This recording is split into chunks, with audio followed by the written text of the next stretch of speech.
Hello friends, and welcome to REL 6 and REL 7 Div Preview Week 11. Hello, hello. I hope everybody saw my glorious editing job in the YouTube video for our double cast for 9 and 10, proving that my power did in fact go out. That's pretty great. You reacted very quickly. Yeah, well, I mean, you kind of do when all the lights go out suddenly, and then your UPS goes beep, beep, beep. So, hopefully the power doesn't go this time. It is not windy at all outside, so I seriously doubt it'll happen. And we're also not doing a double, so it's a little less serious than last week. But this week we are going to be taking a look at two games that sort of matter. You probably already know the results, but I haven't watched them, so I kind of want to give a little watch and see what occurs. So we're going to look at REL 6, Random Misnamus, and JJ Cash, because as of last week, those are two players that I believe we haven't looked at yet, and they are also sort of fighting for second place. And then in REL 7, we're going to be looking at, of course, the Razzlestorm Superfed game, because those are the two top-of-the-table teams that are fighting for that one playoff spot, and that match had pretty big implications, so we're gonna have to take a look at that one too. I know everybody's probably aware of the results, but you might as well see what happened in the game, right? Okay, well, Let's do it. I mean, we're in game. We've got the Hausdorfs, Homewreckers, Random Misnamus, and JJ Cash. We are in the Hausdorf Stadium. It has got a weather dome, so everything is slightly blue. I am paused at setup, and I'm watching from the Chorf perspective. Yeah, let's do it. All right, 3, 2, 1, go. The I don't think there's much in the way of inducements for either side here. At least I don't see anything. Unless there's a star player I'm missing. There is, the inducement was a guard Chorf blocker. I was there he is, yeah. The Chorfs were gonna win this, and then I was like, right, or why would we predict the humans were gonna win this? And then I realized it's because, right, the Chorfs I think are down one of their best blockers, and we expected Agi to do a thing, but yeah, we did predict JJ Cash. And he appears, or rather, Random Misnamus appears to have taken a guard Chorf blocker as an inducement to kind of make up for his missing dwarf.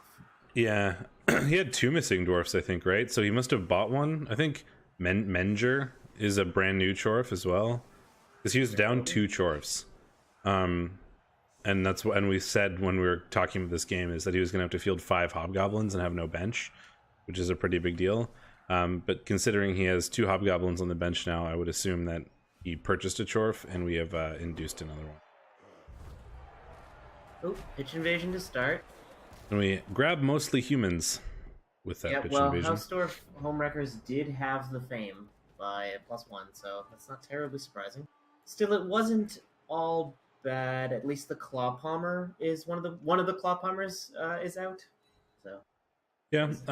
Well, the unfortunate thing for the humans is that guard piece got stunned, so he's not really an assist anymore, or he's not going to be able to block there anymore for free. So we're missing out on one of our line blocks. Humans aggressively moving forward. Probably, well, they're setting up for the 2 to 3 turn with the Agi / ridiculous thrower that they have available. That would have been a real bad 1 in 9 from that ogre. I don't love the ordering on that, but it did work out in the. Yeah, with this ridiculous thrower, we can kind of just dump play. We're going to do the high elf thing of dumping players in and then throwing it at one of them. He's gonna look to score here quickly to counteract the extreme negative of losing a bunch of players to a pitch invasion this early. Yeah, just gonna put him in kind of a bad position to have, especially since one of them is guard and the other one is an Agi tackle block lineman. Gonna see a hit here on the nice Blodge Garter, and he does go down. Oh. Piles on. No break either time. Nothing. A bit unlucky for the Chorf.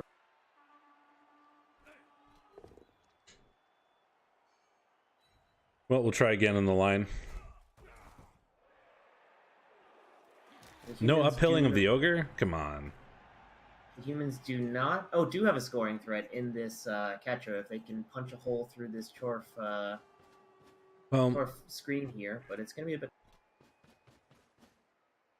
Well, he is Agi 4, and there's no tackle on those bull centaurs. You could dodge diagonally through this bull's tackle zones if you get this blocker out of the way. but that is risky. That would be a 3+2+, with no built-in, or with a built-in reroll, because human catchers have dodge. Yep. Though the ogre immediately 1 in 9s, and we learn why you do not do ogre blocks before the more important thing. Yeah. Big guys are there to betray you. Do everything with them last. I feel like, I mean, the ball is still pretty safe, though. Although it's going to allow him to... Yeah, he's going to take... Well, that's what I was going to say. Is he's going to take a boatload of Chorf blocks. Or at least this turn, the Chorfs are going to set up to be able to give a boatload of Chorf blocks next turn. And then the humans are kind of in a bad spot. SPP Pinata going down to Clopom. Only a KO, but does not... Pylon! But it is a removed player, and it's a good thing. So now what for I think Chorfs. the humans are going to look to do are probably disengage here on the left and swing around to the right, which is fairly wide open at this stage. They're just gonna have to be careful, because the Chorfs can sort of reposition, and if the humans stall too long, they're gonna lose players. So they're gonna have to make sure that they screen off those Chorf blockers from their right side if they decide to go that way. Goes for a hit on the Clopom. We do find a POW. Unfortunately, AV9 is AV9, and he's snaked the armor, so... 2 this is a 1 in 9-able block. Is not bigger than 10, for future reference. Not bigger than 10. You heard it here first, folks. It's a real math skills. Nope, we're sticking with the left side here, or right from the human's perspective. Ooh, that is a 1 on the pass check. Unfortunate part about being a blitzer rather than a thrower is that he does not have pass built in there. That was a vanity pass? Certainly was. And then a 1 die resulting immediately in a skull. Oh no, that's not a good sign. That's...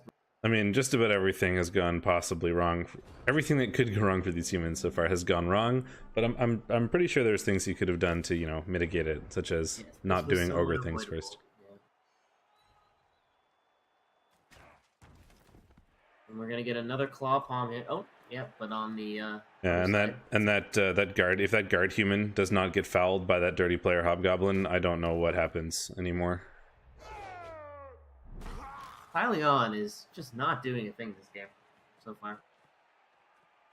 We have a block from the Bull Centaur on the blitzer down there, and then I imagine we set up for a big old foul on Casino Cassius Bly Jr. Well, he is blodge firm, and you're hitting him without tackle, so the odds of you getting a knockdown here are real low. I mean, yeah, you might as well, though. Yeah, sure. I mean, you might roll the 6, and if you don't, it doesn't really ruin anything.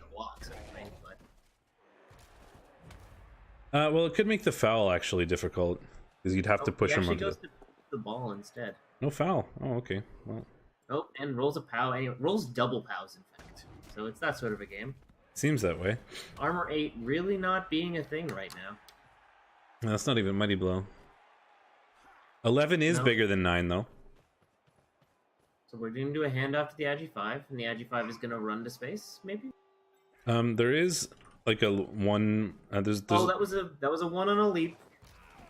Why wouldn't you just... I guess it's the same difference, but... That is, potato, you know? Because I think it was 1 leap or 2 dodges. Yes. And it's 2+ either way. And 1 2+ is better than 2 2+. Yeah, because he doesn't have the reroll. That's totally true. So the ogre will form a bit of a screen here. But not a very effective one. Nope. Still get a free 2 die. From the Bull Centaur, and it's coming in instantly. And of course, POWs on blodgers all day. So many POWs. So many POWs. That's real unfortunate for the humans. If that had been that's about the anything but a POW, I think we could have scored that. Yep, I agree. And that scatter is pretty unfortunate for the humans too. Like all of the Chorfs are too far away to really even bother trying to pick it up. And now we have to shift that Bull Centaur. That is diving tackle doing a thing for the first one, eats a reroll, and doesn't get him the second time. Okay, that's real bad for the humans. It is, because now that Bull Centaur can get down on the ball. Diving tackle is fake. It wasn't fake the first time. It was not, and it turns out It was a 75% chance, so, you know. Likely result there, not too exciting. Why wouldn't you foul with the... Oh, because it's DP guard, right? Of course he's not fouling with DP guard. Such an awkward player. Yeah. I feel like I would have just... it's so hard to pass up the guard, but when you have such easy guard on Chorfs, I feel like I just might not have taken it. I don't think it's efficient enough to be worth, to be honest. Yeah, especially like on a team maybe that had like 0 access to strength, then having the guard is incredibly important. But on Hobgoblins... Yeah, I mean, more guard, more better, but you have so much guard that you can get elsewhere. It's slightly less important, and it just makes the dirty player really inefficient. This is still a 2+ pickup. It is, because, you know, G5 is a thing. He could have tried blitzing with the ogre, but that's kind of a scary prospect. Yeah, I think this is better. I think he's got diving tackle on them now, and he can kind of base them up a bit and make this a lot harder. I think I would have done the GFI there, and I would have probably... Because now he's just going to hit him. Whatever. He could have tried to blitz one of the bull centaurs with the ogre to make it a 2+ instead of a 3+, but I agree. Neither of these have tackle, and he was like, oh, I'm going to hope that Blodge is finally a skill. So this looks pretty likely for the humans to score. You're going to have to go for a break tackle into a POW again. Like, that's the fact that the humans, despite being this disadvantage... Oh, he's not even going. Apparently not. Electing to greed reroll hits on blitzers instead, just giving up the score. I think he's well, the score is pretty unlikely, but if he right now the humans are kind of in a position where they sort of have to score, and then the Chorfs still have 3 turns. Well, I mean that's what I think that the Chorfs mindset is, right? Is that I think the humans are going to score next turn. That's still it's unlikely that I stop it now. I'll still have 3 turns. Maybe I can score there. Let's see if we can make that easier by killing humans because they have no bench. I suppose. Diving tackle doing a thing. Nope, not doing a thing. So we expect to see JJ Cash score here. Stalling would be a bit greedy. These both have break tackle. You never know how this is going to go. Does not elect to score. Huh. I think you're like 1 second ahead, but yeah, that's fine. Yeah, because I have been like watching this with... Oh, Ogre Blitz. Here we go. Just a push, though. And we've sort of got the bull centaurs caged, so it's going to be difficult for them to dodge out now. Not really, it's just a... I mean, I don't like the positioning on this. This is a really... Like, this is a... I mean, you can just throw the 4+ and go for a 2-die. Yeah. And like, the positioning of this ogre means that this is not even a bad block if he wants to try to block the blodge off. With break tackle, he's got a 3+, 2+, but you can only use break tackle once. No, you can just go out the diagonal. You can just do a 3+. I don't know. There's no way he can... Oh, we're talking about that one. Yeah, the other one that is also... Oh, gets a POW. He's jump up. So he likes... I forgot he was jump up, but he likes to use the jump up to punch stuff rather than go after it. But that does give us just the 2+ out with the break tackle blodge. He would need his second POW on blodge of the turn, but that hasn't stopped him so far, so... He has only ever POW'd blodge. It's not... He failed once, I think. He failed last turn. Here we go. To POW the... And it is a POW. So many POWs. Randomus Namus, man. Okay, no armor break is big there, though. If the Chorf... If he doesn't catch it, this is still an easy Nope, he got it. Oh, of course. He rolled a POW, which is a 6, and then he rolled 2, 3, 6, 6, 6 for pickups and GFIs. Oh, that was a thing. So now we need an ogre to roll a POW. Nope. Oh, and he boneheads. I think I would have committed the reroll into that. I think I would have too. I mean, what else are you going to do? Nothing. Real unfortunate half for JJ Cash, it must be said. Just about everything went wrong that could have for him, and just about everything went right for the Chorfs. Yeah, and every mistake he made was brutally punished, while I think the Chorfs greeded out a little bit too early and gave up on defending and somehow weren't punished for it.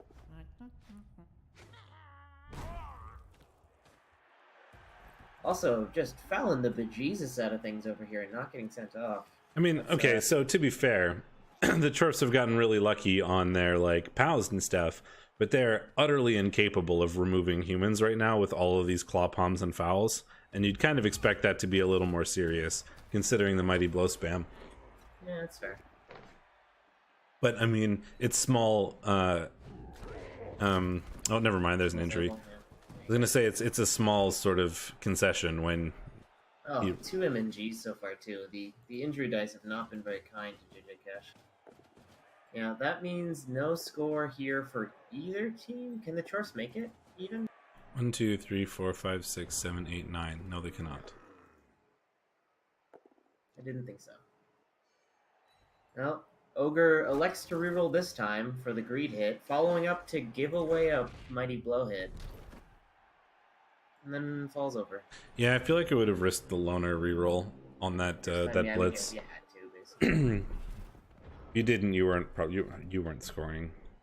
JJ Cash might be a little understandably upset with the number of POWs his opponent has rolled against him. I think that makes sense. I like how that Bull Centaur spent last turn running away, and he's like, "Wait, I can't reach," and then has turned around and. Yes. Randomous Namus is not counting A, and B does not respect that GFIs are armor rolls. He triple GFI'd to get away, and then triple GFI'd to come back. Well, we got another KO here. At least it's just a KO, but if there's too many of those, you know, you don't expect to get them all back. It is a 4+ I after expect this all. mighty blow hit on the Ogre to result in the Kaz, much like your mistake was punished in your clan game. Hmm.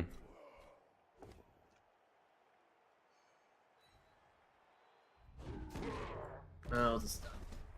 Close enough. He could have, but he didn't. Then again, I mean, if I were him, I also probably... I would have put a Hobgoblin in scoring range, probably, but I don't think I would. I mean, like, Randomous Namus could have easily scored here. All he had to do was, like, plan for it a little bit. Well, it's difficult to assume that you're going to roll 3 sets of POWs in a row, followed by 6ing the pickup. Yeah, but when you're in this much control, there's literally no downside to planning for success. Oh, yeah, right? like, I would have put a Hobgoblin in scoring range for sure. Yeah, there's, like, no reason not to. I would have, like, I wouldn't have tried to set up, like, a good touchdown on a Bull Centaur or something. I would have just thrown a Hobgoblin in scoring range. But... Yeah, sorry, JJ Cash. Like we said, that was that first half was just a cavalcade of failure for your team. Well, now we go into the Chorf drive. No KOs back means that this is likely to be a real tough half for the humans, as they are, what, 1, 2, 3, 4, 5, 6, 7, 9 to 11. Yeah, they're down a bunch of players, and it's now the Chorf offense, so they're just gonna beat the bejesus out of the humans. And 3 out of 4 are, like, star players, so, yeah. The only issue, the one thing the humans have going for them is they do have a decent amount of agi. The problem is they don't really have a way to they don't have that, like, strip ball threat to take advantage of the scoop up the ball and hurl it down the field kind of thing, because they don't have a way of really getting the ball off the ball carrier like elves might. The ball carrier in this case has sure hands, so it's not that relevant, but yeah. But I mean, like, they don't have a strip, they don't have like a, you know, tackle wrestle type player. They have the ability to score, but they don't necessarily have the ability to defend with the type of players they have, and then take advantage of that agi. Right? They don't have like a ward answer, they don't have a gutter runner. The good news is for JJ Cash is that Randomous Namus didn't set up to get line blocks because he was afraid of a pitch invasion, or not a pitch invasion, a perfect D. So the strategy of a lopsided defense has done him one. That said, non-Mighty Blow doing what Claw Mighty Blow couldn't, and removing a player. So now it is 8 to 11. Bing.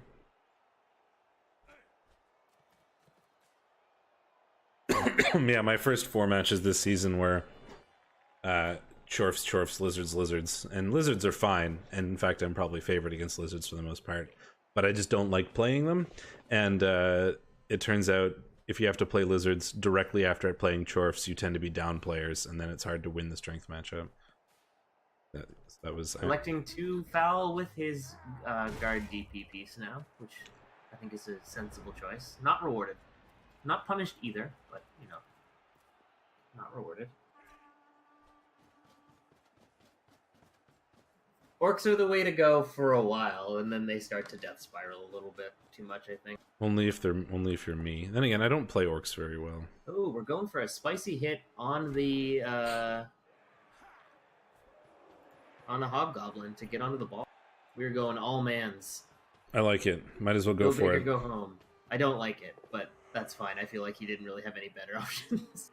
Well, I mean, the options are try your hardest or give up. Yeah, that's fair. And giving up is the bitch way out. You raise a valid point.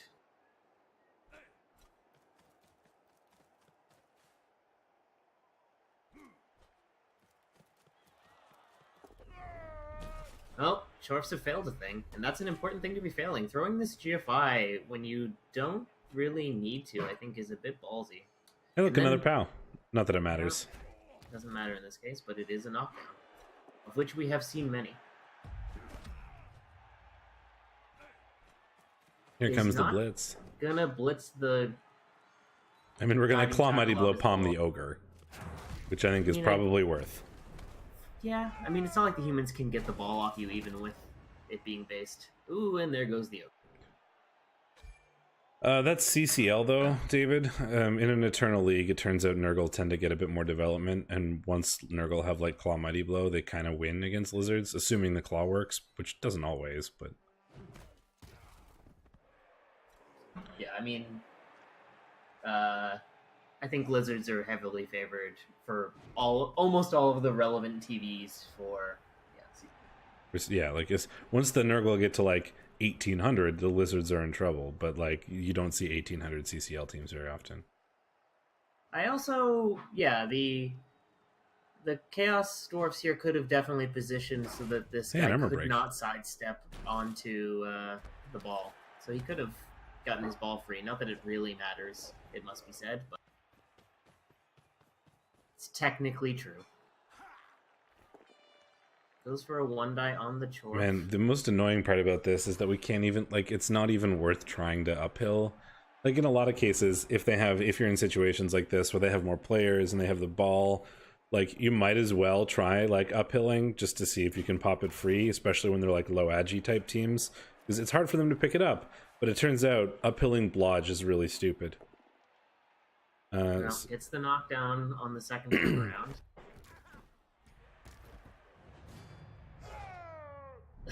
Piles on a KO, is punished for it. Why would you pile on a KO? Because he's just farming SPP at this stage, I think. Though the ball is currently stuck. Like, really seriously stuck. That's funny. Well, Benny Benjamins is out. We are running out of humans very quickly.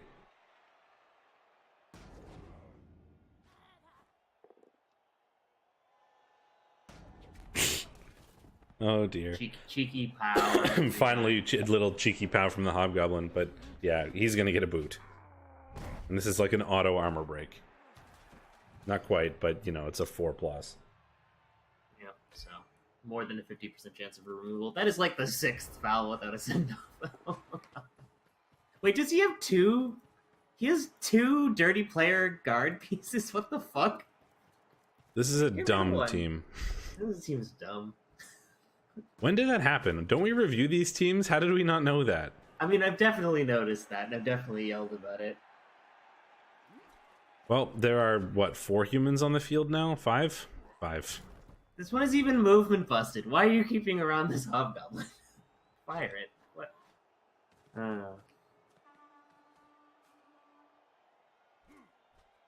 On the bright side, these humans have survived thus far.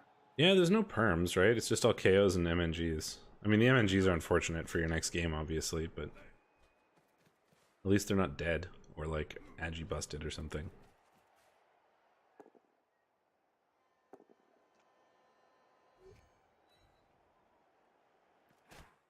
Chorf's down to 1 reroll on turn 12 because of greed, but there's nothing really to stop them, so I guess I don't blame them. This is where you uphill the ball carrier and hope for the sweet, juicy double pow like Sean Mann got yesterday. This is when you go into REL chat and type up a rage essay on Chorfs. which I'm strongly supportive of. Fuck Chorfs. Just dude, pull. Just throw in GFIs. He's trying to do me a favor and kill off his guards. Humans got a removal. I have to yell about it. Sometimes you have to. This is where you just pull a Sean Man and roll a double pow uphill. He didn't need the double pow, but the double pow was definitely funnier. Yes, yeah, he didn't need a double pow while long shot. It was a red die with strip on a non-sure hands player, but it was funny. It was funny. It was like a 60% play with a reroll. It wasn't that unlikely. It's just the stuff that happened around it that made it so funny, like the scatters and the double pow. Oh yeah, for sure. All right. Well, if I'm Chorfs now, I'd just stall for another 3 turns while beating up humans. Yeah, of course. You don't want to underestimate the human's ability to 1 or 2 turns. If those agi, some of those agi KOs come back, the humans can 2-turn like without too much difficulty if they YOLO it real hard. So you don't want to give them that opportunity. Just gonna keep piling on. Piling on has been utterly worthless. Random hits from pieces, A+, but piling on not so much. I swear to God, if he does a foul and doesn't cover the current 3+3+ blitz on the ball, no, he's not. This, friends, is how you tie to stupid shit. Yeah, because we just left. As someone who just tied to stupid shit, this lineman can just 3+1 die, or 3+2+1 die. Yeah, 3+2+2+2, or double 2. Yeah. There we go. Oh, never mind. No, he's got rerolls. He can do this. It can now. It's a lot less likely to work now. Yeah. Problem is we don't have the reroll for the POW. We don't have the reroll for the POW or the. Is this not a blitz or is it just a graphical bug? It is not a blitz, apparently. Oh, I would have blitzed there. I think I would have too. Oh, that guy wasn't even based. It wasn't even a 3+ dodge. It was a dodge to get the dodges to get the catcher being an assist. Yeah, I wasn't even talking about the catcher. I was just talking about the straight 1 die from the lineman. Like, never doubt the possibility of random 6+. It is well, it wouldn't have been a 1 die from the lineman. You need an assist. It's a bull. He's strength 4. Oh, it's a bull, right? It was a red die. You needed you the would assist. have had to bring the catcher in, so that's fair. Still, there's like there's no reason to be taking that risk. You have no like. The good news is there's diving tackle on the ball. The bad news is we're just gonna punch it. Yep, we punch it. And down it goes. And the bull is just gonna go somewhere else now. I don't know if it really needed to run backwards, but I guess it's high enough movement they don't really care. Oh, and that's a good start. Yeah. Well, we'll not elect to reroll. Was that not? Does that guy not have dodge? Was that? He doesn't dodge with this time. Is that a 1 in 36? Oh no, tackle. Duh. It's Chorfs. Duh. Everyone has tackle. More punches. Not punchy enough. Punch more.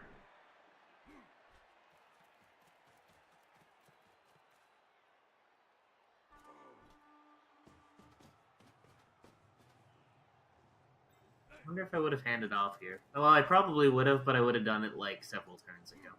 If you're going to hand off, you wanted to do it like 2 turns ago, not now. You don't want to give the chance for those humans to like pick it up and hurl it. If you Drexel the hammer, no longer strong enough.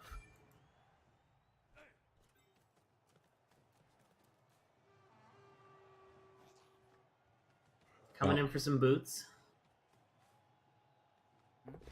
Doesn't want any more agi diving tackle nonsense. Oh, but does not get the send off or does not get the armor break. So, but he does get sent off. We could see a diving tackle piece get on the ball briefly. Nope. Just gotta. Wow. Yeah, that's a lot of ones. Yep. Oh my fucking god, dude.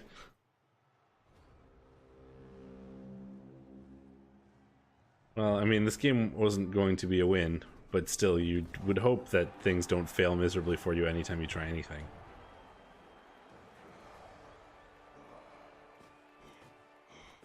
I understand, Razzlestorm. I am not good at leap defense either. Just fill all of the squares. They can't leap if you fill all of the squares. My leap defense is generally put guard in places, and then even if he does leap, at least the block is hard. You have no fucking idea how to screen. That's why you don't know how to leap defense. That's true. I don't. Every time I watch you play, I'm like, Ben, why don't you know how to screen? Because I never screen things, and leap defense is just screen and then double screen, so it's fine. Never have enough players to double screen. I've played against Kislev enough to have a decent idea, but yeah, it's not necessarily the most intuitive things.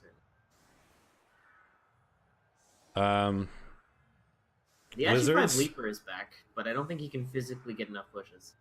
I mean, I would say lizards because Khemri are Khemri. Well, TBBL has really long reroll times in between rerolls, right? Like they force you to reroll after one season or one more season after like 6 or 7. Yes, seasons. no, but they don't. It's not individual to a team. It's every 5 seasons. Everybody has to reroll, even if you started 5 seasons ago or 1 season ago, and they reroll in one season. You're missing the Chorfs get a block. Whatever. Oh, sorry. So he's acting for a 1. So it's going to be a 2-season team, in which case no. He's saying when the reroll happens, what should I go with? And I think if you're going long term, Khemri are better than lizards. Like, very long. Very long term. I think Khemri have really good build. Khemri are hard. Khemri are real hard though, and they suck real hard early. Lizards are going to be better for like 95% of that time period. Except against Khemri. Khemri are actually pretty good against lizards. May I present the counter argument of lizards are dumb? Lizards are dumb. So don't play lizards. But, I mean, do you play lizards? I won things with lizards. Yes. Khemri are very positionally demanding.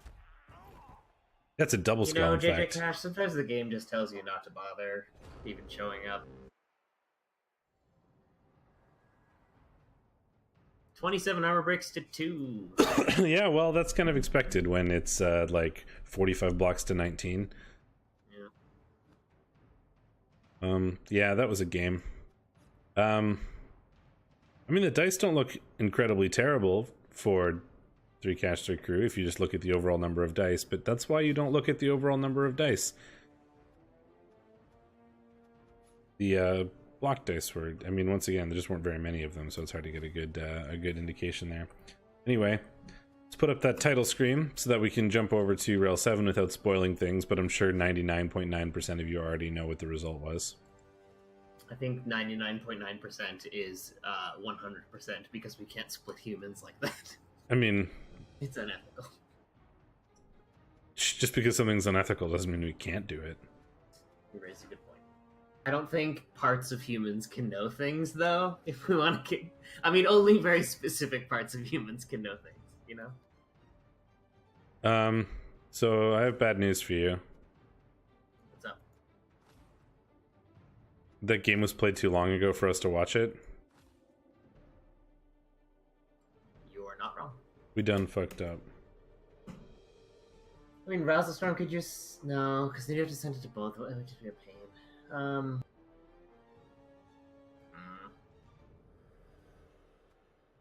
That's annoying. Yep.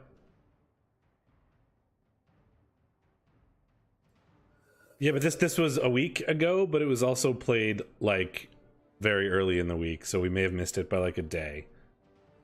Razzlestorm could send us the replay if we want to do that. He should be able to just like upload it to Discord or whatever. He can send it in PMs over Discord and we should be fine. And like worst case, he only really needs to send it to me because Shadorra could like watch it from the stream. I would just be watching at a delay. And you're always ahead anyway, so it doesn't really matter. Yeah, but it's not fun to watch at a delay, man. Okay, so while Razzlestorm is doing that, let's go talk about REL 6. We're not talking about teams, we're just making predictions. Yeah, we're going to look at the results and we're going to make predictions and that sort of thing. So we had With a Rebel Yell versus Wood United. Was this one that we predicted? It was. So I predicted the Wood Elves, I guess. I don't remember doing that, but that was a long review. And you predicted the Undead, and the Undead won, so there you go. 2-1, in fact, so I imagine a 2-1 grind. And the 81% ball possession to 6% ball possession indicates that, and the low number of blocks indicates that very strongly to me. Like with, that seems very typical 2-1 grind sort of style. 6 casualties and 2 KOs sustained and a death for the Wood Elves, so taking a bit of a beating, but if played correctly, the 2-1 grind can be pretty difficult for Wood Elves to deal with against a team like Undead. Yeah, a team with like generally has a sure hands player, has like good amount of mighty blow to fend them off. Like I said, Undead are generally speaking pretty decent at punching. What else? You get a decent amount of mighty blow. Orcsploitation Cinema and Common Nightmares. We had no predictions because this one had already happened, I believe, when we were doing predictions, because we did our review very late. 2-1 for Common Nightmares. Zombie MVP, Black Orc MVP.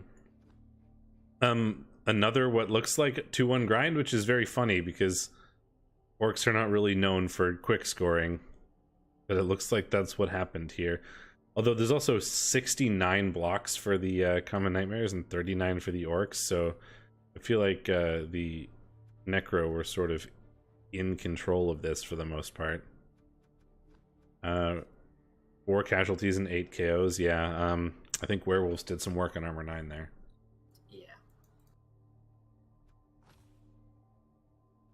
Hausdorfs, Homewreckers, and 3 caster crew we watched. Did we predict? We predicted the humans would win, and they did not. So that's disappointing. No points for us. Well, minus points for us. Yes, that is a thing. And Scaled Missions versus First and Forsaken Lions. We predicted the Lizards would win, and the High Elves managed to shut them out for a tie. It didn't get played. This looks like it was admin. Yeah, it was an admin 0-0 draw. Come on, guys, play your games. Disappointing. You don't get to be talked about. Wayside Warmongers and the Greenskin Brawlers, we predicted the Orcs, and the Orcs took this 2-0. Through Tossley grabbing MVP, so another 5 SPP on his way to Legend for the poor plus Agi minus Agi thrower.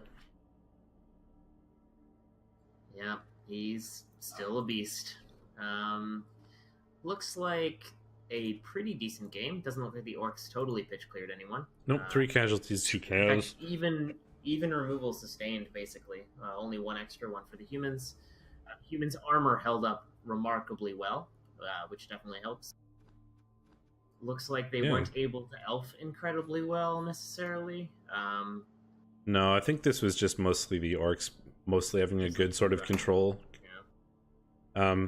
Preventing the humans from scoring. But I very much imagine that the humans came close to scoring at one point, and then we're going to score on like turn 7 or something, and then the Orcs prevented it, and then managed to just keep beating stuff around from there. Like, I think this might have been, or maybe it was like a turn 6, and then the Orcs managed to turn it into a touchdown for them. Like, 1 touchdown in both halves for the Orcs, defensive and offensive. Seems like it makes sense to me. Although, apparently the Orcs did suffer a death, didn't they? Yes, they did. Doesn't happen too often as Orcs. It's true. So that was I think that was actually a foul based on the way the table is throwing things out. No, it could have been in either way. So they caused a little bit of damage at least, but yeah, the Orcs were able to grind it out, sadly. Well, not sadly, predictably, I guess.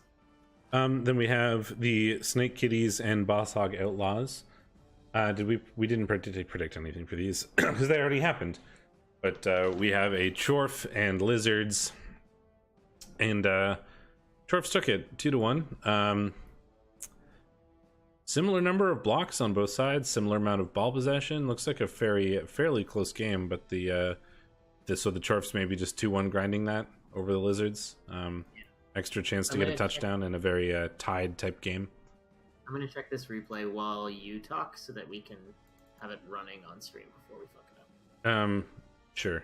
I don't actually. I can put up like a screen while I figure out. I don't actually know how to your replay from the file. I'm guessing you have to put it in with your replay files in the game folder, and then it'll show up in game. But I'm looking for Blood Bowl's game files because I can't currently find them. Well, we'll figure it out. Then we have Starry Fight versus it goes in your My Documents Blood Bowl apparently. Oh, okay. So let me do that. Oh, there is a Blood Bowl too.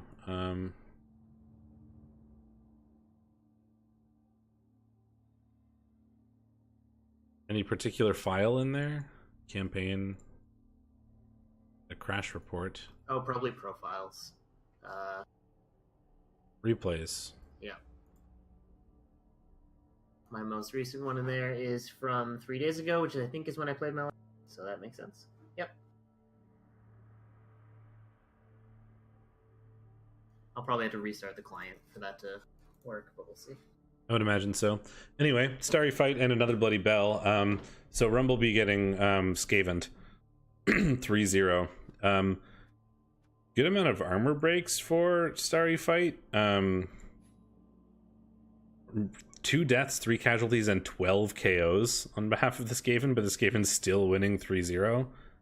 It's a classic game. Yeah, it's very much like I imagine that the Skaven doing the Skaven or Wood Elf thing where they just score a bunch of times before they lose too many players, and then no matter what the dwarves do, they can't really win anymore.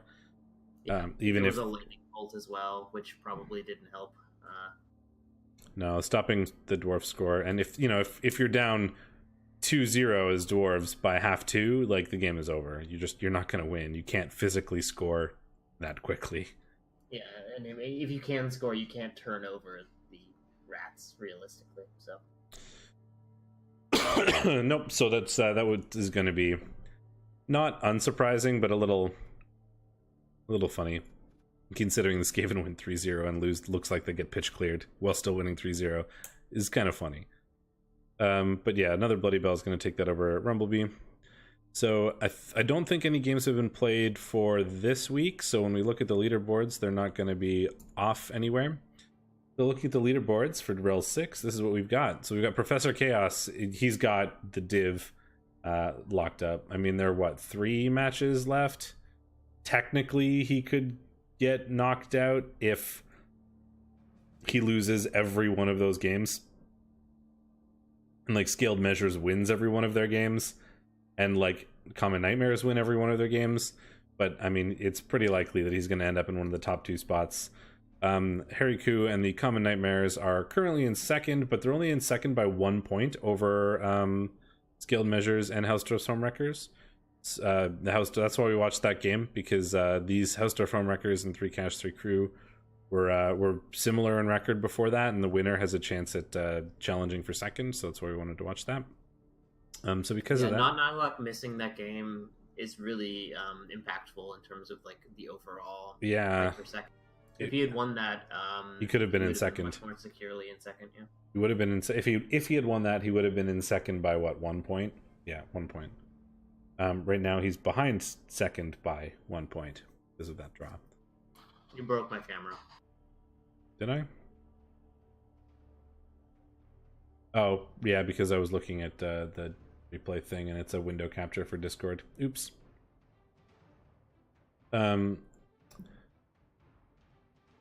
Should be fine now. So yeah, Scaled Measures, Hausdorfs Homewrecker is still challenging for a spot. Jasposaurus Rex, he has a real... I don't think he's mathematically eliminated yet, but basically is basically eliminated. It's gonna have... without looking at the schedule, it may be impossible, I'm not sure, but he's on 15 currently. And then I think your playoff hopes for JJ Cash and Down are gone, so focus on the development, I suppose, from this point forward. Probably with the Rebel Yells out too. That's what I was saying, Jasper Rex. It's debatable. I don't know. I'm not going to do all the matches right now to figure it out, but I think it's technically possible, but it may not be. I'm lazy. So do we want to look at predictions? Yeah, let's do that. So with a Rebel Yell and the Wayside Warmongers, we've got Phil's team, which is a little beaten up. and we have the Undead. Let's see. So Phil is back to his full strength as it stands. So he's got his killer, he's got his crazy thrower, he's got his plus agi catcher to receive, and he's got his nice block ogre. Basically, it's not all that bad. Nope, and they're basically no straight up even in terms of he's going to get one loner, so he's going to be at 1650, and the Undead are at 1670, so no inducements really to worry about. Yeah. He's going to be kind of aggressively outguarded, definitely aggressively outstrengthed. He is lucky that one of the mummies is still rookie, but this is going to be a tough matchup for him. I think the Undead, and especially as they also have a nice killer, are going to be able to do a bit of damage. I think the big thing is that there's similar TVs, but that's only really because Phil has a couple really tall players. And the Undead have a massive bench, including like a billion dirty players. So like any removal is just gonna be a big advantage for the Undead, and it's not too difficult for them to get removals. And if any of those good players ever go down, we're gonna see big fouls on them for like all the time. So I think I want to give this to the Undead, and assuming they don't get incredibly unlucky and just can't get removals. But if the Undead get like 1 or 2 removals, or I mean, maybe not 1 or 2. If they get 1 or 2 good removals, or if they get like 3 removals in general, they'll probably just win the game. So. Yeah, so I agree and think the Undead will win. Snake kitties and scaled measures. So we have. Are you agreeing that the Undead would win? Yes, yeah. So we have not Niloc. It's a lizard off in not Niloc's 2030 ridiculous super strength lizards. The super strength lizards are going to win. It turns out super strength lizards are really good in this matchup against other lizards, even though Teddy Rose is going to get like Sliply. Or 1440, so he's going to get 600 TV and inducements.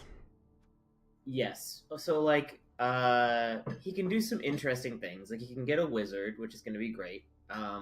He can get Slibly. He could even get a Merc Saurus because he's only got 5 Saurus. In fact, he's missing one of his best Saurus. But his line is just going to be so much weaker than Not Niloc's. It's going to be a bit of a struggle. Not Niloc has the Agi Skink to do the stupid nonsense as long as it doesn't get bolted to death. Yeah. Teddy Rose has 0 tackle, right? Yeah, 0, and he's going to be down a Saurus, but you can get whatever you want. I mean, you can get Morg. Does Morg play for lizard teams? Yes, Morg plays for everything but one team, and it's not lizard. I mean, I'm interested to see what Teddy Rose does with his inducements because there's going to be 600k worth of them. So I mean, Slibly, a wizard, and then 300 more k of stuff. Probably some form of like Mercsaurus, Apo. Might be good shouts. It's gonna be real tough. But I just think in the mirror matchup, no matter what, even if you have inducements, the better team is at a pretty big advantage because they're just gonna play the same game that you are, but better. So I think it's gonna go to Niloc. Yeah, I think like inducements on lizards are more impactful than most. Like lizards have one of the best star players. Lizards have like great ability to take advantage of bolts, especially when they've agi up skinks, like both teams do. But I think not Niloc's team is just well positioned to deal with a lizard. Yeah, I mean, I think the biggest thing is, in a mirror matchup, both of you have roughly the same strategy, and not Niloc is going to be able to do that better with the strength 5 and stuff. So then we have a dwarf Chorf. So yeah, no, not Niloc, I think. We have a dwarf Chorf in Starry Fight and Hausdorfs Homewreckers. The Chorfs are going to win. I mean, probably yes. So they've got 2 Claw Mighty Blow piling on. Probably similar amounts of guard, but the Bull Centaurs are such a big advantage in the Chorf. So is the Claw Mighty Blow piling on, it turns out. Yep. The Dwarfs certainly outguard the Chorfs, but I don't think it's going to matter that much. They do get inducements, but dwarf inducements are garbage, so... It's true. There's like a Strength 4 Slayer you can get. Yay. I mean, that's not the worst thing in the world in this matchup, because it is really good at taking out... I don't think you can afford it. I mean, you get the dwarf star players are like secret weapons with pass. It's kind of weird. You could get the bomber. That might not actually be bad. You have a bench, like, so getting him sent off isn't the worst thing in the world, and it's going to be fairly difficult for the Chorfs to actually catch the ball. I mean, you're not gonna, or the bomb, you're not going to be able to hurt them very often with it, but it'll be funny, and I think that there's a lot of value in that. Well, the big thing is, it turns out that Randomus Namus ball carries on a bull centaur. Bull centaurs are agi 2, and they're not likely to catch the bomb, so it's like a 50% to knock them over if you hit near them, assuming. And it turns out that's much better than aiming for the POWs on the lodge stand firm ball carriers. I mean, sure, your dwarves, there's a lot of tackle around, but that's still only 2 dice instead, or two of 6 instead of 50% of the knockdown.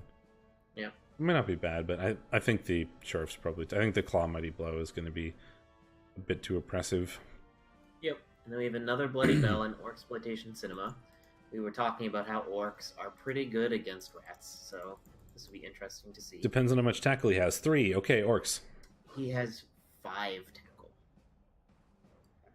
I don't know what team you're looking at. I think you're looking at the wrong orcs. I am. You are. He has 5 tackle, including a strength 5 one. 5 tackle. I predict orcs. Yeah, it's gonna be rough. I'm still looking at the wrong orcs, but I backed out and then clicked on the same orcs again. 5 tackle. I predict the orcs. And sure hands is a natural enemy of Skaven, especially when there's this much guard to make the uphill even less incentivized, because we're not going to be able to stop it from being like a 3-die uphill very easily. Strip ball won't do anything. Grey Wesker is going to get 1 billion inducements, though. It's worth noting, like 900k. Oh my god. No, a little less than that. Is he at 11 players? No. He's not quite, no. 10. He's at 10. So he's going to be at... he's at 1260, or 1210. Yep. And the 780? 770. Yeah, we've talked about the diving tackle Black Orc before. I think we talked about it last week. I actually like the diving tackle Black Orc.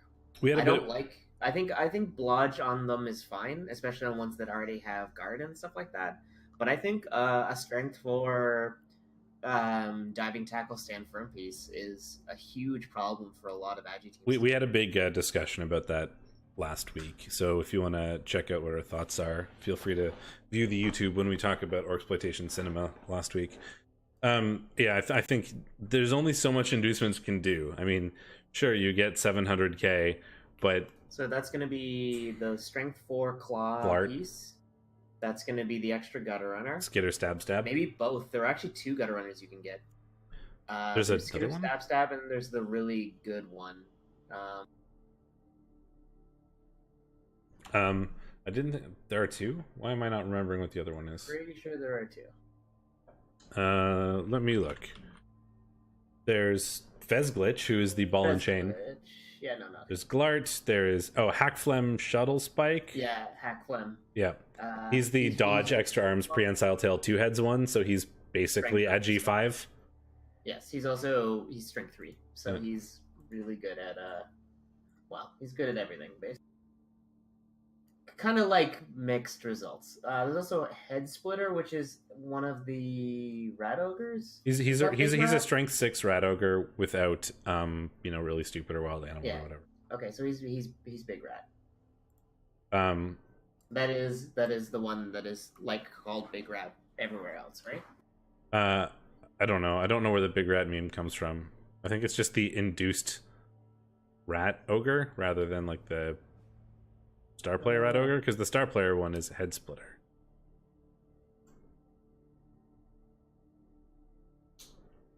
But I mean, I don't think that's. He's strength 6. He does something against the orcs, certainly. Yeah, but without support, he's just gonna get like isolated and killed. Like that would be good on a team that already was gonna try to stand toe to toe with these orcs, but one strength 6 piece is not going to like magically make his team capable of standing up to these. No, I mean Glard is good because strength 4 Juggernaut Claw. That'll do a thing. And then Hackflem is really, really good because he's in Agi 5 basically got a runner, which is incredible.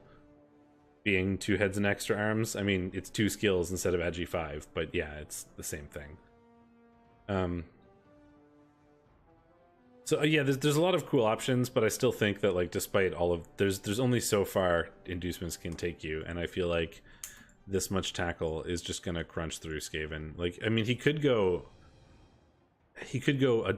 all the star players plus a bunch of mercs and stuff. You can get a pretty big bench, and then you won't really have to worry too much about losing players. But the big problem is the Skaven like sort of defensive game plan is just utterly shut down by Agi 5 sure hands and like a million D guard with tackle, right? Like put Sylvester Stallone on one corner and Git Lee on the other corner of your cage, and now no matter what, that gutter runner has to dodge into a cage, through tackle, into uphills against sure hands. No, I think you bolt.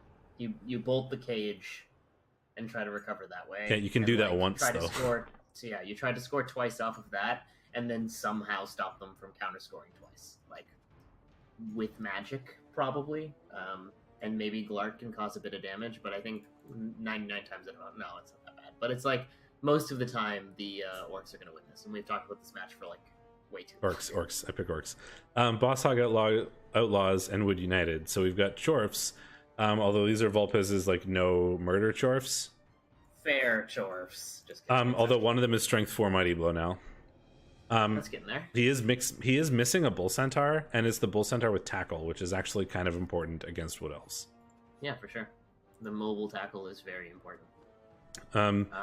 Without the sort of claw, and there isn't actually a ton of guard spam, is there? There's just some mighty blow. There's 1, 2, 3 yard. He's gonna get a ton of inducements. The Wood Elves get 1 loner. He gets none, right? That's 6, 7, 8. Yeah, he does not get any loners. So the Wood Elves are going to be at 1740. So the Chorfs get 350k. Probably a wizard, maybe a bribe. Chorf, to, like, once again, Chaos Dwarf inducements are kind of weird. You don't tend to want to be the down player as Chaos Dwarfs. Grashnak is 310, but that's not really that useful in this matchup. You could. Chef can mess up some teams, but a lot of teams this developed don't really need rerolls. It's just, like, and it's so expensive. Like it's like orcs. What are the orcs rerolling? They have sure hands. They have a billion plus strength. They have block on every player. The only real strength for the only rerolling dub skulls and the occasional dub. For the chef is that halflings can induce it super cheap, so you don't buy your own rerolls, and you just plan on you use the inducement money you get for not buying rerolls to just steal theirs. Is really the only that's worthwhile. And you can also get it for what, 100k instead of 300 or 150k. Like, it's super worth it. There's Hethark the Unstoppable to make up for the missing Bull Centaur, which is the strength 5 block break tackle juggernaut. I think you just go wizard bribe. Like, you're gonna win the attrition war really, really hard. You have a lot of tackle, you have a lot of mighty blow. He has no bench. You can just afford to like give up 1 score while you cause as much damage as possible, and like just try to 2-1 grind him that way. I think that just goes to Boss Hog Outlaws a lot of the time. But you could take Rashnak Backstabber, the Hobgoblin with Stab, for 200k. He's a dodge, sidestep, sneaky get, stab goblin. Stop. It's pretty terrible. The attrition is certainly going to go to Boss Hog Outlaws. I think I'm less. Does he have sure hands? No. Oh yes, he does. He's carrying on the Hobgoblin, so he does. Yeah, I think I'm less like 100% Chorfs as you are. I mean, I'm going to agree with you and predict Chorfs as well, because I think they're just going to be able to, with the mighty blow spam, it's going to hurt, especially with tackle. But I think it's, 60-40 or 65-35 rather than like the 80-20 it sounds like you're on. Oh no, I'm on like 65. Like elves are always like a couple of dice rolls away from beating you unexpectedly. So that's the thing, right? Like this could easily go the other way. Also, you should probably fire Poplar Tree before this game. A niggle on a Mighty Blow spam team is just like a SPP pinata waiting to happen. Greenskin Brawlers and Common Nightmares. So this is a big one. This is the top of the table clash here. If Professor Chaos wins this, he is in playoffs. There's nothing that anybody else can do to stop him. If Harry Koo wins this, then suddenly the match or the table becomes a lot tighter with an 8-2-0 and a 7-2-2 team. Or sorry, an 8-2-1 and 7-2-2. The fair Necro team versus the fair Orc team, and I think fair Orcs are better than fair Necro. Yeah, I mean, I agree with you. I think it's going to be a good game and an interesting game, and I think it is going to be a very important game.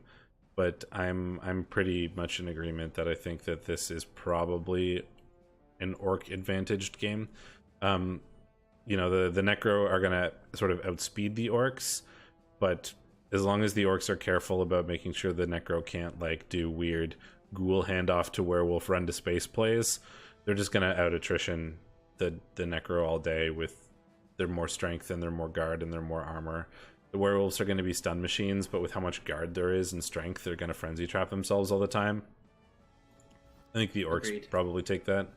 Although it's going to be a good one, and I'm interested to try. Maybe I can try to catch that. Maybe I can try to stream that if they let me know when their game is. Depends on when I'm around, but I'll certainly give it a try. Yep. And then there's JJ Cash versus the Pro Elves, or High Elves. This will be interesting. Agi humans versus Agi High Elves. Though JJ Cash is missing his Ogre, his Mighty Blow Blitzer, and his tackle line. Yeah. He's still got 2 tackle. He's still got two diving tackle pieces. He's still got 4 agi ups if you count the double on Scooter Jackpot. He's missing a lineman, and he is missing a level on that lineman. So assuming that lineman is just normals, we're actually going to go up 70k from here, so we'll be at 1580 versus the 1850. I think all things considered, I still think the humans are favored. Humans are good in elf mirrors, and they have a bunch of tackle to do with the incredible dodge spam going on this high elf team. So they have a good answer to that, and on top of that, they're going to get some inducements. I don't know how much. Not enough for Griff. Not enough for Griff Ball, which is the only consideration humans ever need to make. Yeah, so they're going to gain, assuming that's a normal skill in the lineman, which we are unsure of, they're going to be plus 70k. Which will put them I would love for Drexel the Hammer to get Dirty Player here. Which would be, to pick up a Bribe and a Wizard or something like that. I think Bribe and a Wizard... High Elves are so valuable, like even their linemen are valuable, and I don't think this guy has a lot of he has 1 unleveled player, so his line is going to be... Or 2 unleveled linemen, rather. So he's going to have a line of like a valuable player on it, so you can, commit to foul. I think JJ Cash takes this. I know that leaves us with no contentious picks unless you think the High Elves have it. Hang on, I'm checking my calendar about the matches that are being said that they're scheduled Sunday at 12 p.m. Eastern. I think I can do that. I don't remember. I seem to recall in my recent past saying I would do something on Sunday, but I don't remember what it was, and I don't have anything on my calendar. So for now, I'm going to assume that I can do that, which seems like a good plan.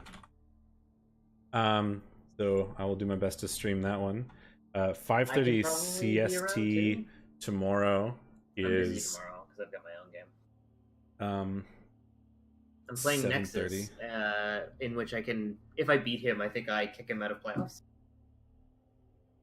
I don't know about the one tomorrow, but I'll certainly give it a try.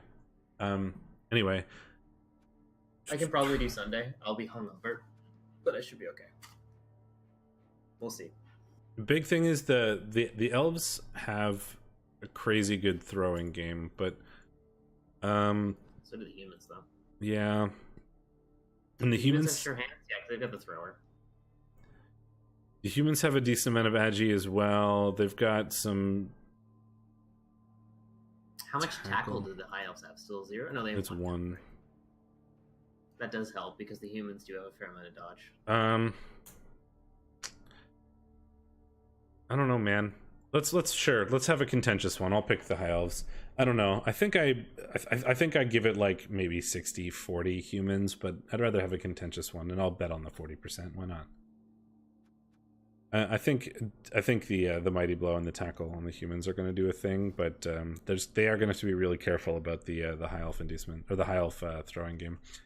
Anyway, let's try to see if I'm going to bring up the title screen again, and let's see if we can figure out getting this replay going, shall we? I might have to restart the client. Me too. Nope, I don't have to. I can just go in. Neat. Let me try on my end. So you have to go in through Cabal TV, I guess? Nope, you just go to like schedule and then the match, and the watch replay button is there. It just checks your replay folder to see if the file exists. Oh, how fancy. Yep. I'm gonna in. go get a plate of spaghetti while this gets started, maybe? Hold on. I'll let it get started and you can hit play and then I'll be AFK. All right, well, I'm ready to press play when you are. I'll bring ourselves back into the game. Do you want me to count down and then you'll go get your spaghetti? Yes, but like give me a second to load up the game. So we are in Superfed Stadium, so both sides have a wizard, which is reasonable for the Skaven, which is a nice thing for the Skaven to have. And because of which, we have a nice little boy here, Glard Smashrip Jr. It's also snowing. Right, are you ready? Yes. Okay, 3, 2, 1, play. Let's get those skills up there. So the Skaven are going to have a bribe, and they're going to have Glart on their side here. So that's a strength 4, that's a Juggernaut, that's a block, that's a claw. Juggernaut is, and the strength 4 are the biggest things there, I think. And it looks like we've got the Skaven on offense first. I have a feeling that Captain Stabbin is going to be the hero of this game. That Juggernaut, Mighty Blow, Piling On, Block, Tackle is built for murdering Skaven.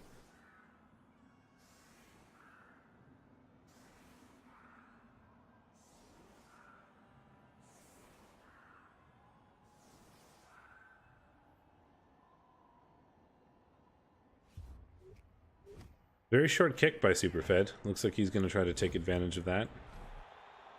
We get a quick snap though, so we're going to be able to put a lineman directly under that ball. Try to counter the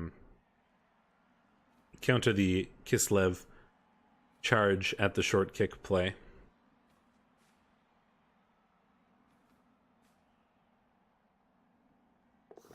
Lineman catches it without too much difficulty. So at least we have the ball in the hands of a player. It's not exactly the safest player, because it's just a line rat, rather than anybody with sure hands or anything, or block. But at least it's not on the floor. Just a punch from the first, from Clawpalm Holland. Just a push, I mean. So, nothing down yet. Those are going to be, those Claw Mighty Blow pieces are going to be pretty useful. If we can pull off some removals, it's going to help a lot. Because Superfed does only have one bench. Horn's making this an easy blitz. And we find the armor break. KO'd for in the VIP. One down. Just a KO. But it will make this this half a bit easier, certainly. Not a super important player, but wrestle grab. Certainly good, but not necessarily the most important player for the upcoming defensive drive. There's some other wrestle available, and we've got the Mighty Blow Piling On Blitzer. Now time for Superfed to return the favor. We've got a couple blocks here. Guard here means we're going to be able to punch this guy. As long as we take away these assists, which we're going to do with the guard. And then we'll have, I'd be very surprised if we didn't see a blitz from Captain Stabbin on someone. Nothing on the that Skaven. So we do have what, a 3-die in this gutter runner? So that's I feel like leaving. Oh, yeah, greed reroll. I was gonna say you probably greed reroll that. You get a chance to hit a gutter runner, especially to make it a 3-die with mighty blow. You probably take that. We find a KO. Do not pile on, please. Evening up that removed count with 1 apiece. Although I feel like the diving tackle sidestep block gutter runner is slightly more important for the Skaven than the wrestle grab guy was for the Kislev. And we're gonna trade killer blitzers here. Captain Stabbin for the Kislev and Harry Styles for the Skaven. Finding a KO. We're gonna trade players 1 for 1 back and forth here, I think. At least that's what it seems like so far. I am returned. Anything exciting? Bunch of KOs. The orcs are removing... Oh yeah, that's 2 KOs. And 1... there was a blitz left open, a 3-die against Caleb McFallen, so Superfed obviously blitzed with Captain Stabbin to make it a 3-die, and had to greed reroll it to get the knockdown, but did find the KO because of it. Okay, so this is... So far... Oh wow, that's a lot of removals this quickly. Come Fiesta already out in the VIP, also unfortunate. Glart, making a block. Although we elected to block the armor 7 guy, so, you know, armor didn't... the claw was useless there. Wasted TV. More armor breaks, but, you know, armor 7, I suppose, is a thing. It's just on this time.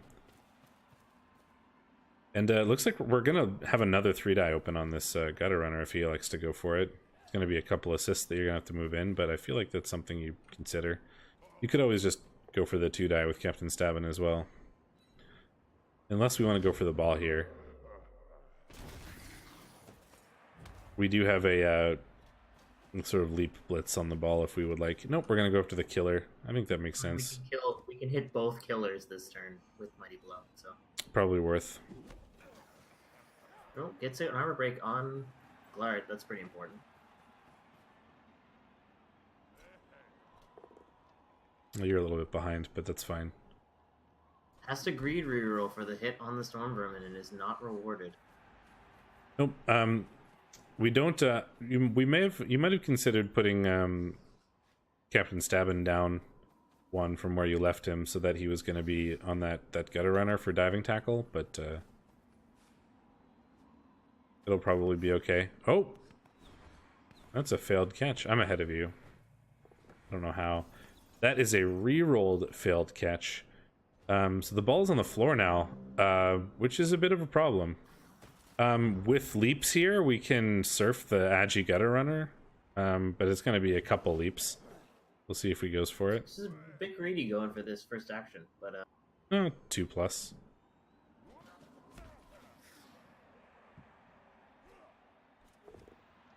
So we still have a surf on the gutter runner available. Oh no, he's sidestep. Never mind. Ignore everything I'm saying. We have a surf on the lineman available. Guard leaping in there to potentially knock out of the ball too. Nope, just elects to stay in the field. Finally finds a knockdown on Harry Styles there.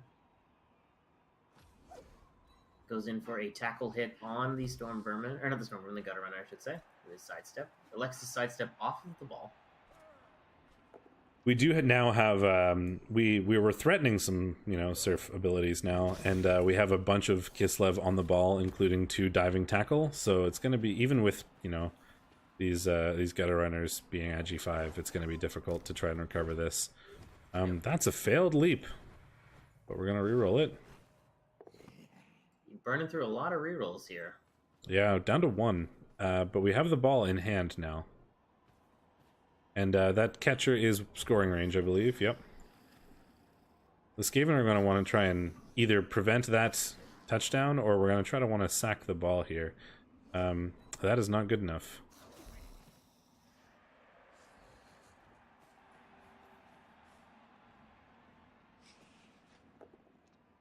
Although, That is, with the 1 die. Oh, directly into the hands of Clawpalm Holland. Not necessarily where you wanted it to go, but at least you have the ball.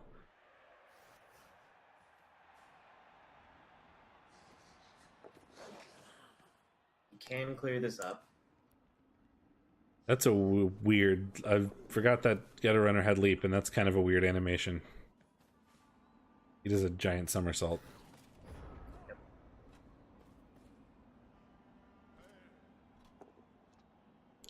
I have a wizard for both sides, and it hasn't been used yet. Threatening some surf still. Wouldn't hate this. You don't need the bolt here, I guess. No, you don't.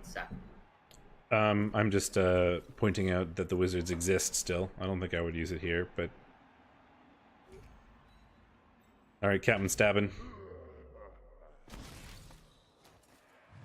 It's a KO. Piled on the KO? Did the rats have babes? Into a stun. No, they do not. That was a weird choice. I don't know if I would have taken that pile on.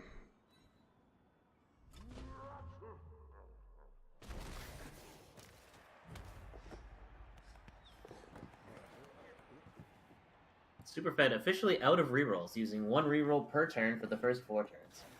Yep. But he does have the ball on the ground. He has the ball in hand now, in fact. Oh, I haven't gotten to that part yet.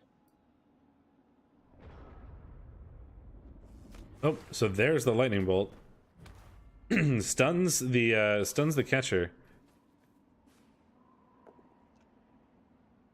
But it's going to be a little difficult for the Skaven to take advantage of this. I mean, we have the 1 Gutter Runner scoring threat, but just about every other Skaven is kind of tied up at this point. It does potentially prevent the score for 1 more turn, but it's about all you're getting out of it.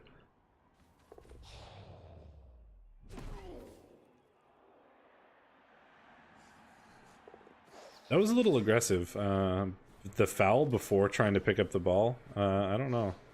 It could have gone pretty badly.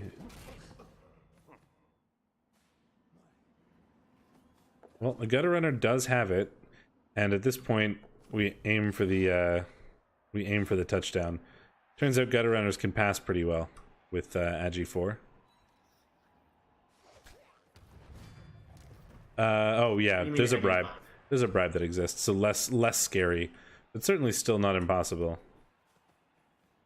I had a bribe fail, and it led to me getting sacked in my last game. So the good news is, we do have a KO roll to make now, because there's only KO'd players for this Skaven. And they're up 1-0, and this is going to put them in, or reset the position, I guess, is what I'm trying to say. They were in a bit of a rough spot there, and had to use the lightning bolt to get out of it. And they get their KO back, so it looks like we're going to be back to full Gutter Runner strength for this Skaven. And we get to sort of reset our positioning here, so that we're not up against the sidelines and stuff, so not too bad. 2 of the 3 KOs coming back for Superfed. So still at 11 on 11 here, because he had a bench of 1. Now, if I know Superfed, this is going to be a touchdown in 2 turns.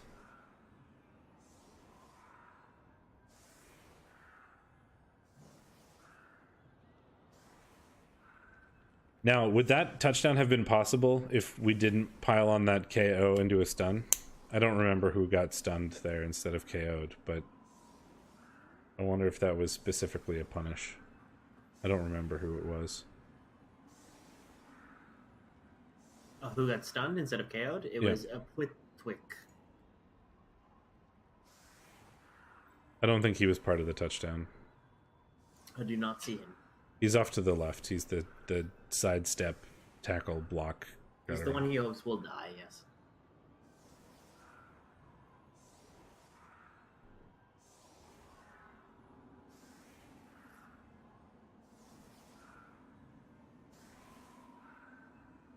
Because that would have been a little bit of just desserts if the Gutter Runner that didn't get removed because of a pile-on was part of the touchdown. Hey look, we're setting up for a really fast score. Who would have predicted that? Changing weather nice means it is no longer snowing, which will make that a bit easier.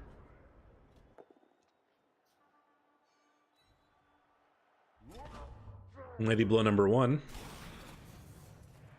removes a line rat. Non-Mighty Blow number 1 does not remove a line rat, working as intended. Is electing to expose his Claw Mighty Blow here? I guess he does have 2, and the Gutter Runners are arguably more impactful. But I don't think he needed to if he was in a more...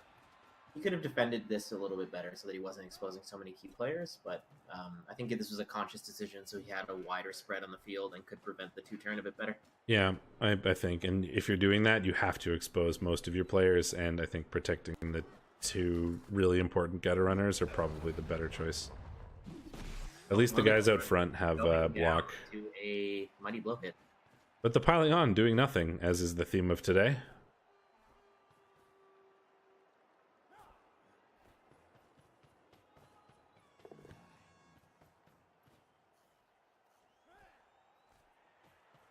The kick, block, guard, dodge catcher getting a hold of the ball. No scoring threats available currently.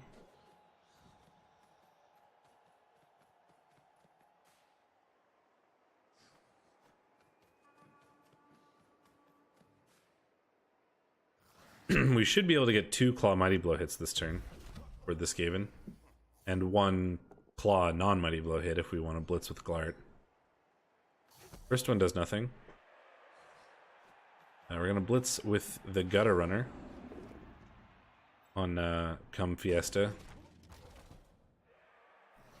which is a name that is a little uncomfortable to say. More Fiesta of Come? Yeah.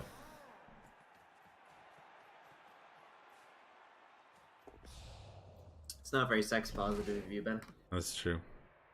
I mean, I just think it was funny because I shouted the words "Come Fiesta" as my girlfriend walked into the room. Foul. I don't think Emily would even look at you. No, she just giggled and then sat down.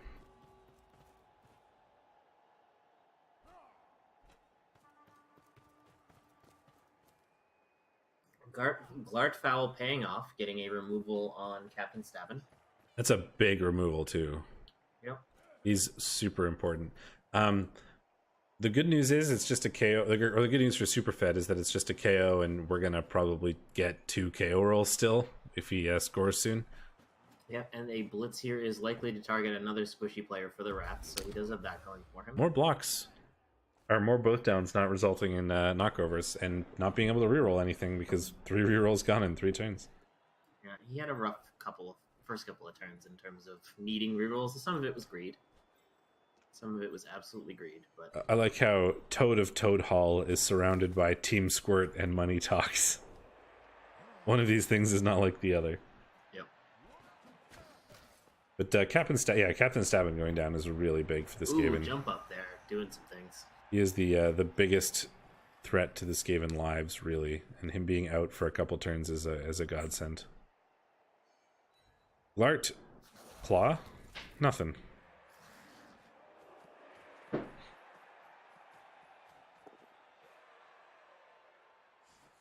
And we're gonna get some diving tackle, I think, on the scoring threats. Or no, we're just gonna put him in the way. But we're gonna put some players on the scoring threats anyway. Turns out diving tackle doesn't do anything against leap. It does not, and also this is a plus movement catcher. It can score from where he stands. That's true. He can just run diagonally after knocking down this line rat. So we are gonna have to blitz somebody out of the way. So Razzlestorm is gonna try his best here to put as many rats in the way as possible to slow this down. That does make it a bit tougher, but leap is always a thing. So leap is a skill that exists, and because this the diving tackle being in the back does make it a bit harder. Because I think because you can just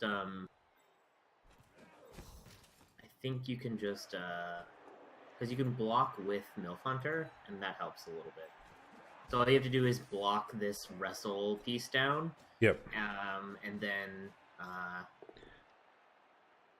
Well, no. The other right thing, you can also put, if you can push that gutter runner out of the way, we can leap over Millie probably down, and then we don't have to do anything else.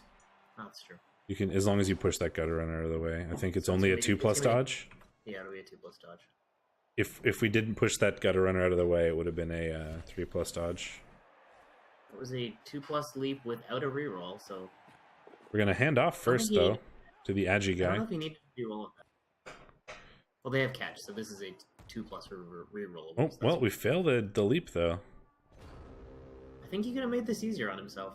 I don't think he needed to do the handoff, but I mean, it turns out a 1 is a 1. I think he did to get the plus movement guy. The plus movement guy was way more like. Oh yeah, he did. He did need to. Turns out a 1 is a 1, no matter what you do. Unfortunately. I think he got in his own way. I think he could have leaped diagonally here in a better fashion. Still would have been a 1. Yes.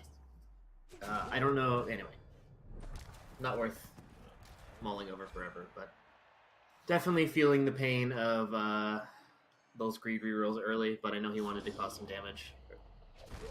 I did do a bunch of reading about Blood Bowl's random number generation recently. Turns out the algorithm that they use, if you record I can't remember the exact number, but it's something like 630 randomly generated numbers in a row, you can then predict all the rest of them with perfect accuracy. But good luck rolling 630 separate dice in a Blood Bowl game. Challenge accepted.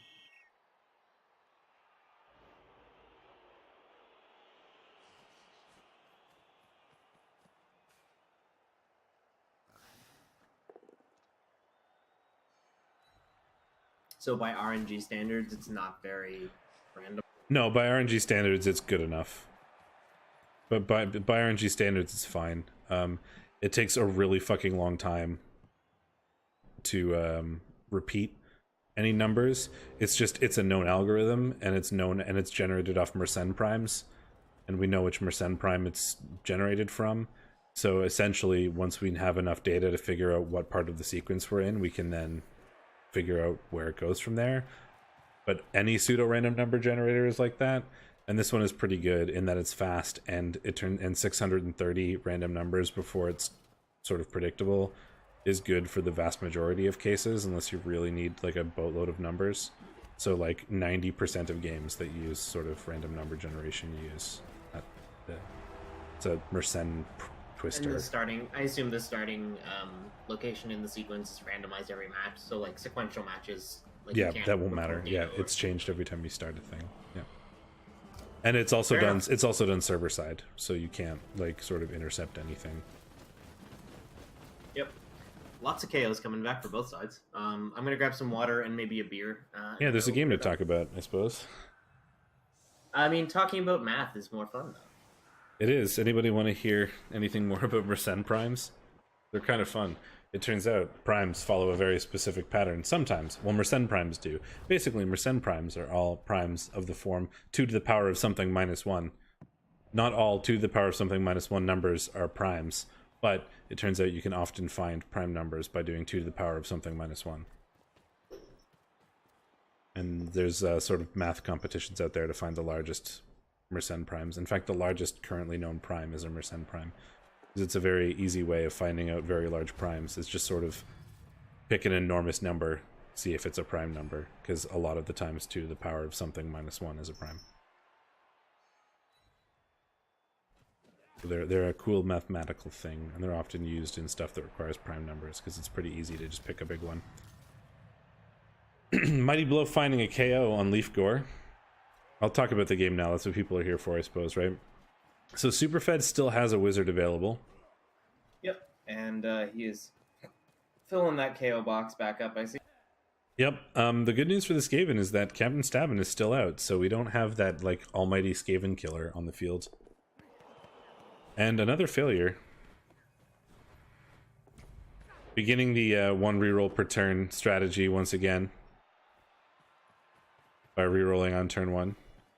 But we also put ourselves in a pretty good position for scoring. Difficult to defend against this unless you can spread out across the entire field with a lot of strength to prevent a blitz through. And even then, leap is a skill that exists.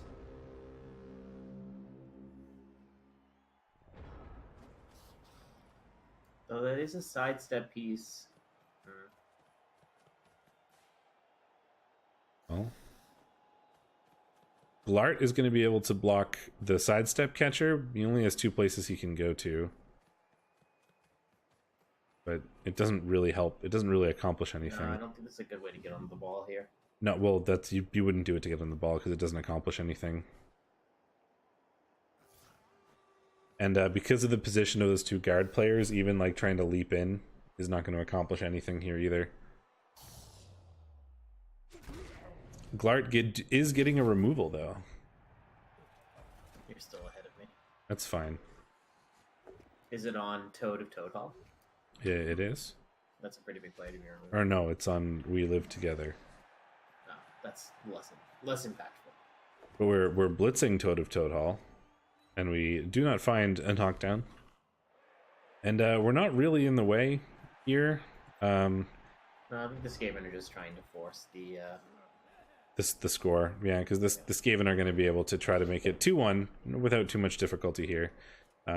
All Kislev have to do is blitz 1 Skaven out of the way. But sidestep is a thing that exists. Although, with only 2 players in the screen, it's not too difficult for the Kislev to leap through. No, and he's going to get some punches in the meantime, so... That's just a stun.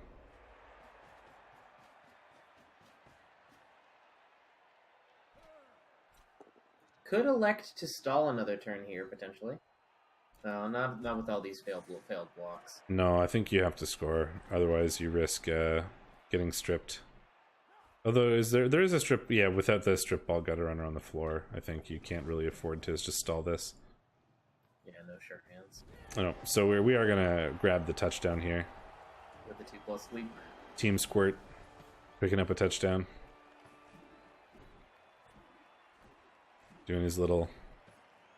I don't remember what that dance is called. The like traditional sort of Russian Cossack one where they do the squat kicks. I have no idea. There's a name for that dance. So 1-1. See, except when you Google squat kick dance, you get Fortnite. Of course. Because there's apparently a... There are 10,000 Fortnite dances. It's the Cossack dance, so yeah, there you go. And it's Stepping back up. And it's Ukrainian, actually. Kislev electing to keep their original setup. Same with the rats, really, and going for a shallow kick. Yep. Maybe hoping to cause a scrum where they can use their lightning bolt or fireball to good effect. Or just guard and mighty blow advantage, or leap type things. He did the same thing last time, short kick, but the Skaven got a quick snap, which allowed them to put a player directly under the ball who caught it, which put that strategy on hold for Superfed.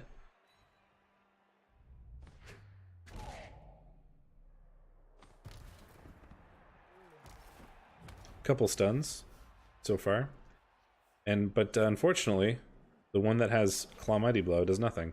We will get to try again though. This time with the 3 die. Although we didn't do it with the Claw Mighty Blow guy, so presumably he is going to be blitzing someone. Yeah, I think that makes sense. He's going to be blitzing in the VIP, if I had to guess. Oh. Electing to go for the... Well, that's a thing. Grab. I'm not going to say what it is, but you're about to find out. Yeah, he's dead. Well, he's not dead. No. He is, I don't know how I feel about that Apo. I don't know if he needed to save a wrestle grab. I remember Superfed talking to us at one time about specifically the use for the wrestle grab and why he went that, and it was like a particular reason. Maybe he's attached to it. I just don't remember what that reason was. It looks very familiar to the last half, except this time it's Skaven doing the like quick push forward. Never mind. That's a snake. which is exactly what the Kislev are waiting for. Yep. There are a few Skaven players in the way, but I mean, it turns out high movement and leap means we're going to be able to punch at least one of those guys on the ball, and high movement and leap means we can potentially just pick it up. Single GFI gets his blitzer onto the ball. It's Another diving. GFI. It is a diving tackle on the ball. Now we have 2 diving tackle on the ball. And we are able to blitz one of the players out of the way to make this pickup a bit easier if he tries to. I don't know if you go for the pickup. With the Agi 5, maybe. Yeah, the Agi 5 makes sense. Not if you fail the dodge, though. Hasn't re-rolled yet though. Could re-roll this and does. And we do get the ball. And he's away. Oh, that's not the Agi 5. Does he have an Agi 5? Oh no, it's the movement. I saw a red thing and assumed it was Agi. It's movement. Yep. There is an Agi one, isn't there? I thought there was an Agi one. No, you're high. I must be. It's all that legal weed. There's an Agi gutter runner in your defense. That's probably what I'm thinking of. Well, it's an Agi gutter runner with leap, so that's basically a Kislev catcher. Yeah, that's fair. Pow coming in from Glart.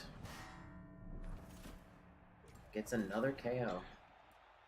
Glart, making up, doing a few things. He's gotten a couple KOs out of Glart so far, which is certainly good, and the strength 4 is really helpful. It's gonna be a bit of an ask to get this ball though. Yeah, we have. It's not really. He can dodge out with the sacker and get a good hit on it. Although now it's just a 1 die. We do have diving tackle on the ball, but it turns out leap is a skill that ignores that. You know what's great? Tentacles. You know what else is great? Tackle, diving tackle. Sometimes tackle, diving tackle is a skill. It sure is. Didn't even need it. He snaked it again. Wow. I mean, that was a 4+, but it doesn't matter when you roll 2 ones. Well, Didn't even have to go to the ground. I imagine we are going to try to blitz this gutter runner away. He is sidestep, but we can blitz him with tackle. As Captain Stabin has returned. Yep, gloriously to kill thing. We're gonna do some stabbing directly into Caleb McFallen. Failed hit here though will result in a sidestep staying on the ball, but he does get the knock. And it's a 3 die with tackle, and even if it does fail, we can just leap. It saves us a dice. Again, Piling on the on KOs. Well, gets the injury this time though. Greed. Fed man, come on. So much greed. Such greed. He's got no babes. If he had like 2 babes, I could understand, but I don't know. A removal Force is the a roll, removal. you know. I mean, the thing is, well, in this game is likely to be really high scoring, so you're going to get a lot of KO rolls. In fairness, I'm sure that's his rationale, but I still think your odds are better of having them fail the 50-50 than you trying to. I absolutely agree. I wouldn't pile on the KO. I'm just sort of playing devil's advocate here, in that it's maybe less bad than it would be in a normal matchup because there's going to be a billion DKOs. He used Mighty Blow to break armor. So he wasn't getting, it was a 42% to get a removal on the reroll. So it's bad odds, right? Like you're automatically less than a 50-50 of just making it a stun. So I think his reasoning though is more like the KO is probably going to come back because there is a bench for the Skaven and it's going to be a high scoring game. Therefore a lot of 4+ rolls. Ooh, RK gets a blitz. And now you're ahead of me. And RK gets a blitz. Haha, how does it feel? And an injury is a real removal. Yeah. But I feel like I would have left the KO out and made him roll it. This is not the best setup against a... Oh, interesting that he chose to pile on here when he's in his own way. Still ahead. There's the pylon. Let me know when you get to the part where he's in his own way. He's in his own way now.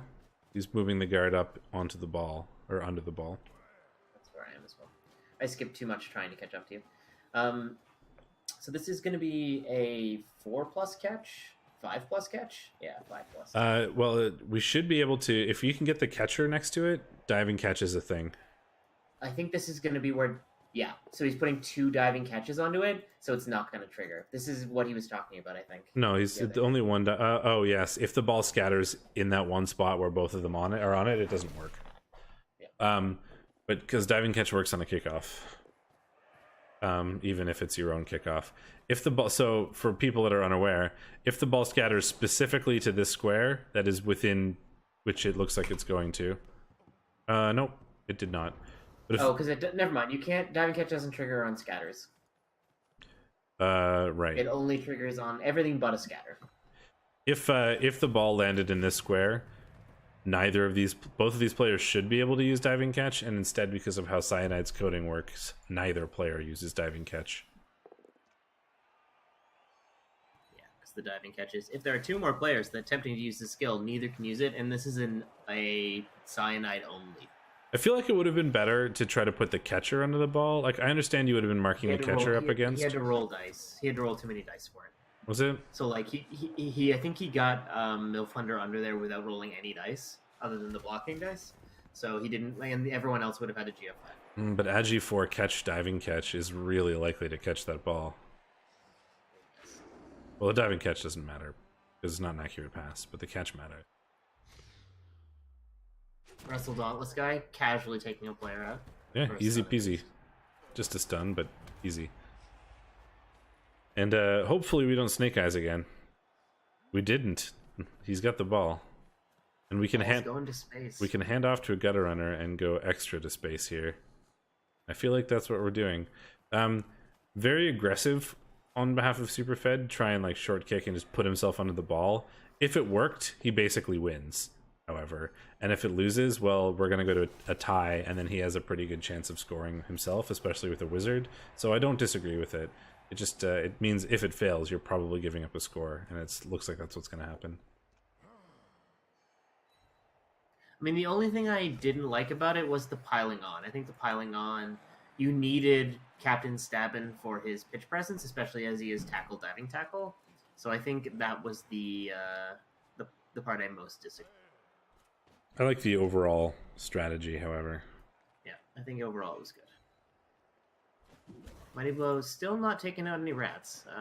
Surprisingly few injuries, considering all the Mighty Blow. There has been one death, but... Or one injury that was apoed.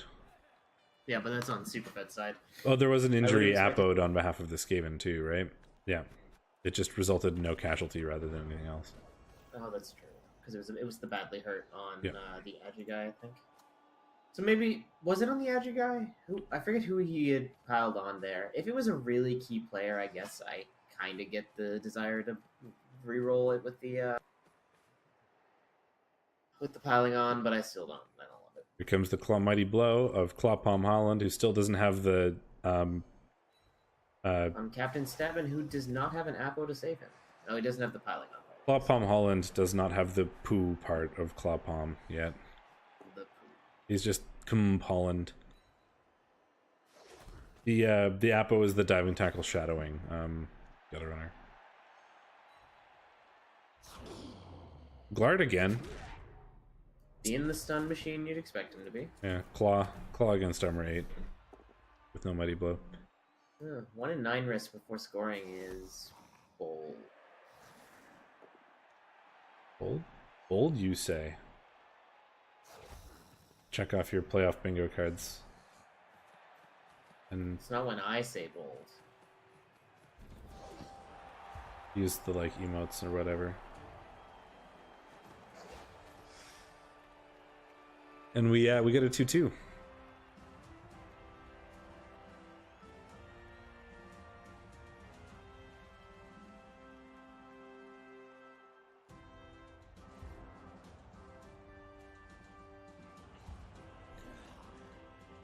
The KO has returned, and we're still sitting on full teams on both sides now.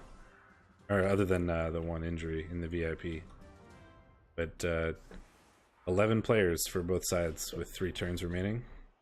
Superfed still has the wizard. So I feel like the play for him here is to try and do your quick score, because you should be able to score on 15 or 16, and then you just use the wizard on 15 or 16 for the Skaven's 15 or 16 to prevent them from scoring and win the game 3-2.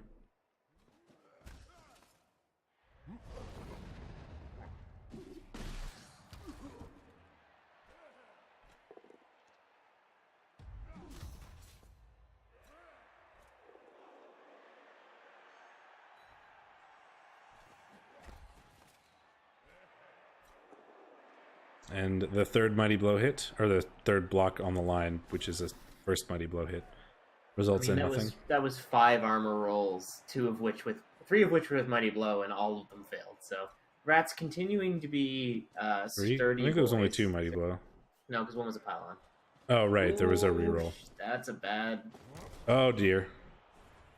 Please don't tell me this one in 36 is okay. So that's the GFI, or that's the reroll down. Yeah, this pylon is a little greedy for exactly this reason. You do force yourself to roll more dice because you chose the pylon. We have seen several greedy pylons this game though, so not out of character. Yeah, on brand for Superfed. And we find the pass and the catch working out, although the leap fails.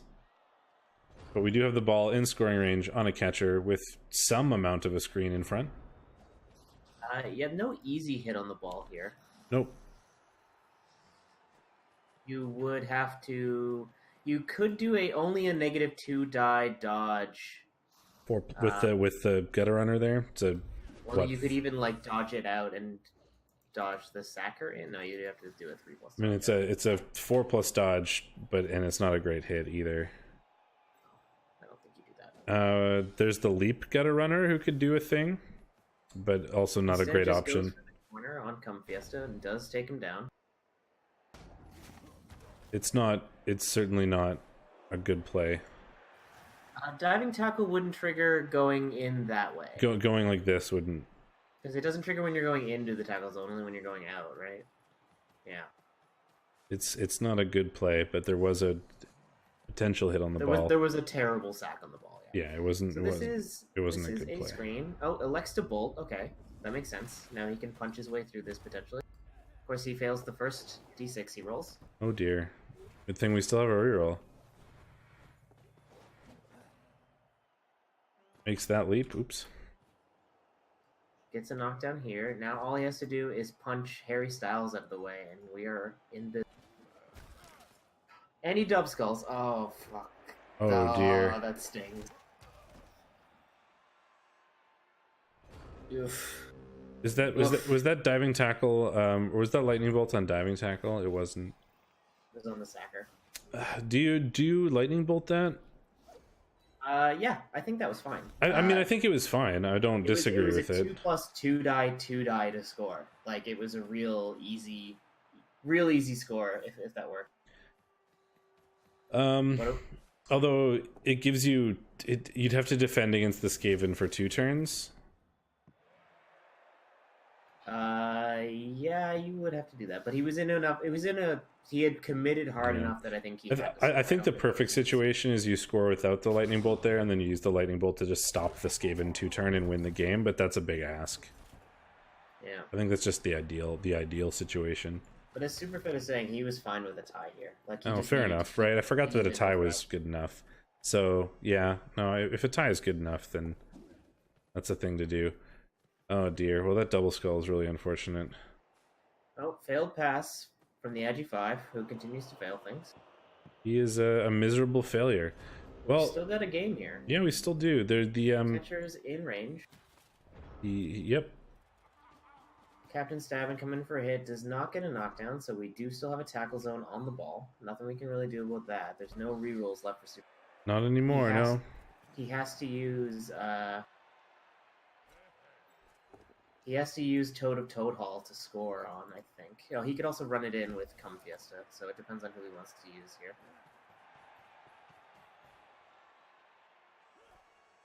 Pickup is a fail, though. Disappointing. I was going to say, it is a 3+ pickup. But without This is a rerolls, that very 3+ pickup is kind of scary. So wait, where was the diving diving catch moment? I didn't see it. I don't know if there was one in this game. I thought that's what Superfed was telling us about the other day.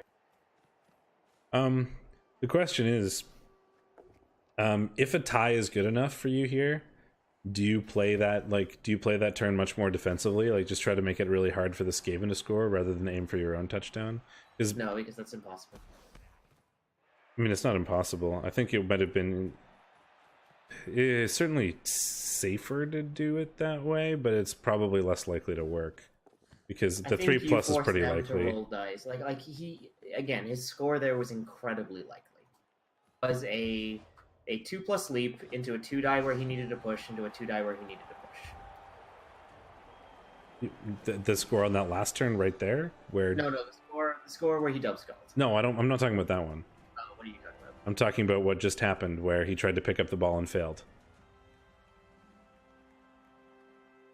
I'm saying if you're happy with the tie and it's 2-2, it's hard to make it hard against against Agi 5 sure hands.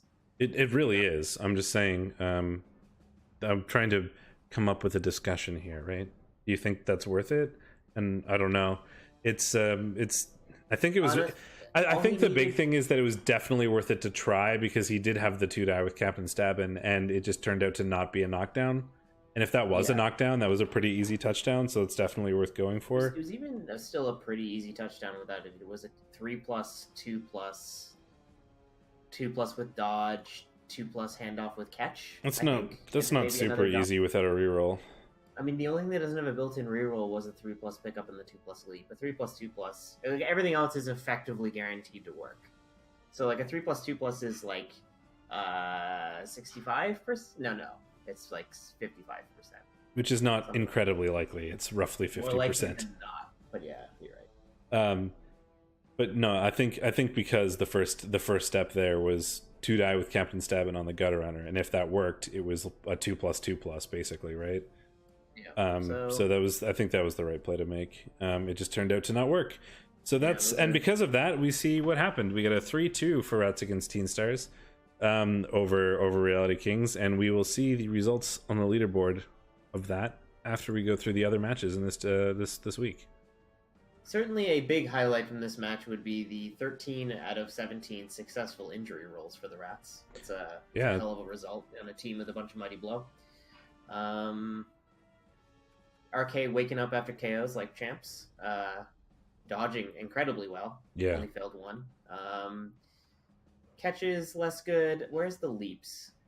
There they are. 68% of leaps, when most of them are 2+. Yeah, most of the ones he made anyway. I mean, they're 3+ for everybody but the catchers, but I think he mostly made leaps with the catchers. Also, his block dice were garbage. So many pushes. Yeah, that's a lot of pushes. Rats Against Teen Stars. And it turns out, even if you only rolled 2 skulls all game, those 2 particular skulls right there lose you the game, sort of no matter what, right? It's true. Turns out variance is a thing. So let's look at the other matches. So we had Old World Wardens versus Crypt Lords 2, Boogaloo. So Necro versus Undead. We predicted the Necro would win, and they lost. Yep. The Mr. Skeletal grabbing MVP. The Old World Wardens and Tetsuya, former college champ, taking down the Necro with a 2-1 victory. 47 blocks, 43 blocks. Out removing the Necro, I think, is the big story of that game. Similar block numbers, but out removing and then allowing you to keep the ball more often is gonna make a difference there. Could have also been a sort of 2-1 grind situation, but a 2-1 grind situation where you 6 Kaz from Undead is pretty nuts. Yeah, when you roll that many Kaz, and no matter what you do, it's pretty easy. Yeah, and based on the SPP, it was mostly from blocks, so that means you just punch the shit out of the Necro and just crumpled, which happens sometimes with AV18. Certainly, specific dice were not kind, which certainly do not help. One Punch Ogre and the Bash and Lizzies. I mean, I predicted the Ogres to win, of course, because I'm going to every time, and it's lost me 1,000 points so far. And you predicted lizards as a reasonable person would, and the lizards won 3-0 as a reasonable lizard team should. Yep. Jimmy Leftfoot picks up another level though. What does he get? Ben, do you know what he got? I'm looking right now. Oh my fucking god. Yeah. What a stupid ogre. What a meme. Strength 6, Agi 3, Movement 6 ogre? What is this? I don't know. What is his capstone level when he hits legend? Armor value, Clearly, obviously. clearly plus armor. Oh dear. He's a really fast, really agile tree. Yes. But you feel real dumb about that break tackle now that he has Agi, huh? Yeah. No, you don't. Hey, he can now dodge slightly more reliably because if you happen to roll a 3, you don't have to use that break tackle, and you can do a second dodge on the same action with a better chance. Jesus, the lizards just fucking pitch cleared. Yep, I was about to point that out, in that the lizards had 45 successful blocks, and the ogres took 7 casualties of death and 9 KOs. Jesus. I don't know how you do that against ogres, because there are only 5 snotlings. How do you get 7 casualties? Good lord. Has some ogres, I guess. One punch ogre made 57 bonehead rolls. Looks good. Almost exactly statistically average. 100% on GFIs. Bash and Lizzie's. What was their armor dog? So they're what? One punch ogre failed 50%. 62% of their armor. They failed 62% of their armor rolls. Oh, yeah. Failed. Okay, so when you're playing ogres, things are sad, and when you play ogres on the other end of a dicing, it's even worse. I really hate calling things dicings, but removing this many ogres and that many failed armor rolls is really unfortunate for the ogres. Mortime Crypt Horrors and All Bark No Bite. So this is elves and undead, Dr. Spagooters, and Luke, I think. No, this is David. Oh, David, right. Ends up, we didn't predict this one because it had already been done, but we have a 1-1 result. MVP for Balsa the Catcher, which is going to level him for sidestep. Let's see. Similar number of blocks, similar number of possession numbers. The undead being out-removed by the wood elves is quite a thing. You don't expect that.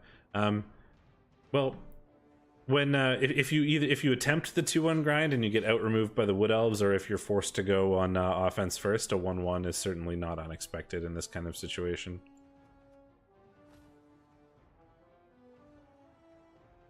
Then we had Stump Force and Salty Chips.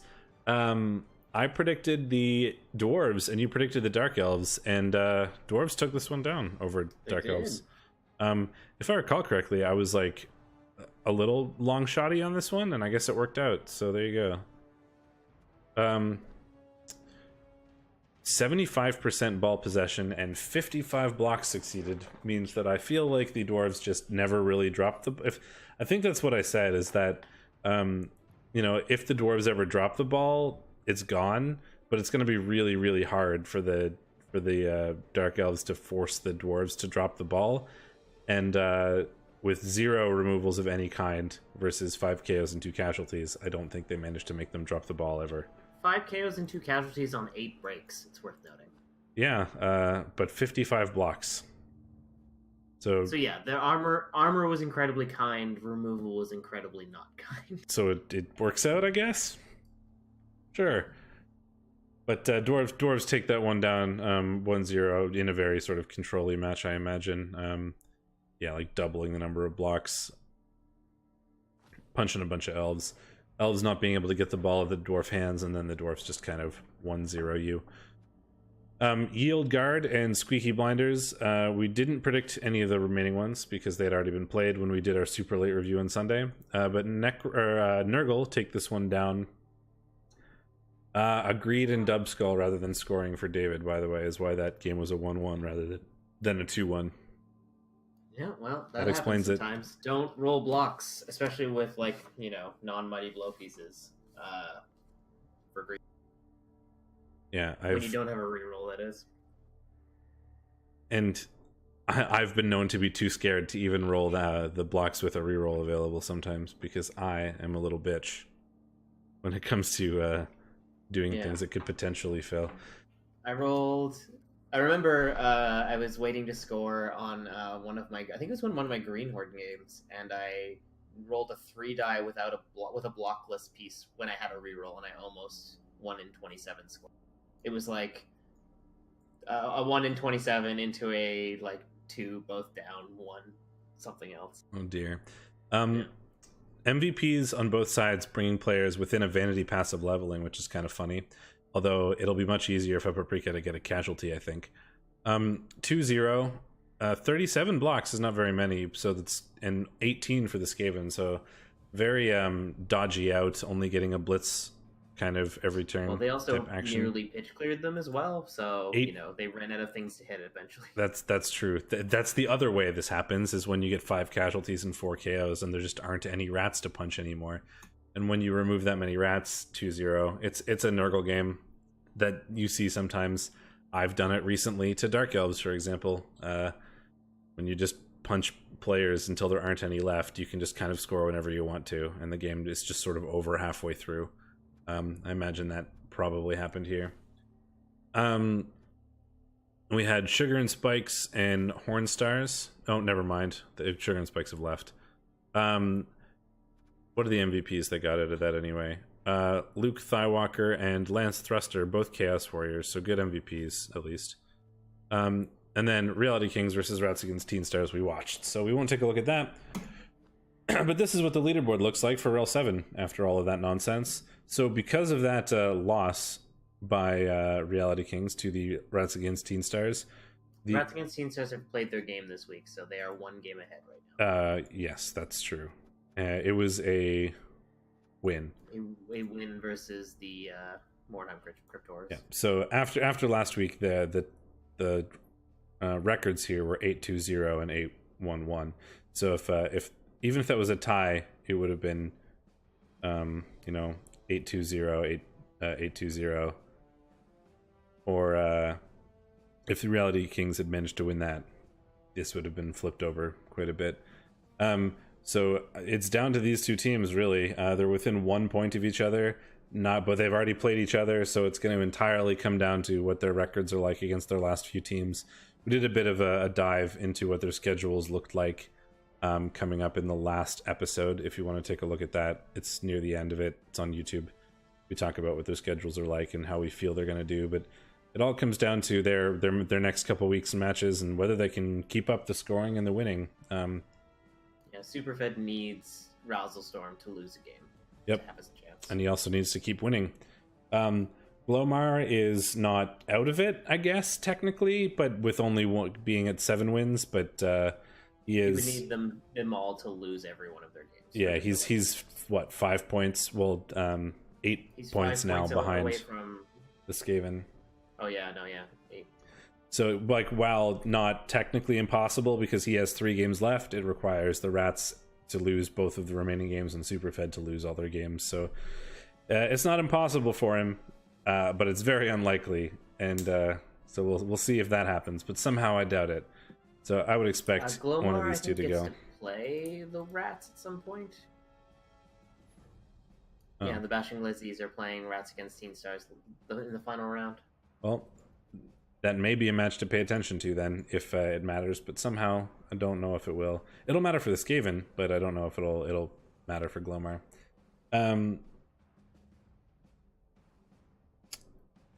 Let's see. So now we should do predictions, I guess. Yeah.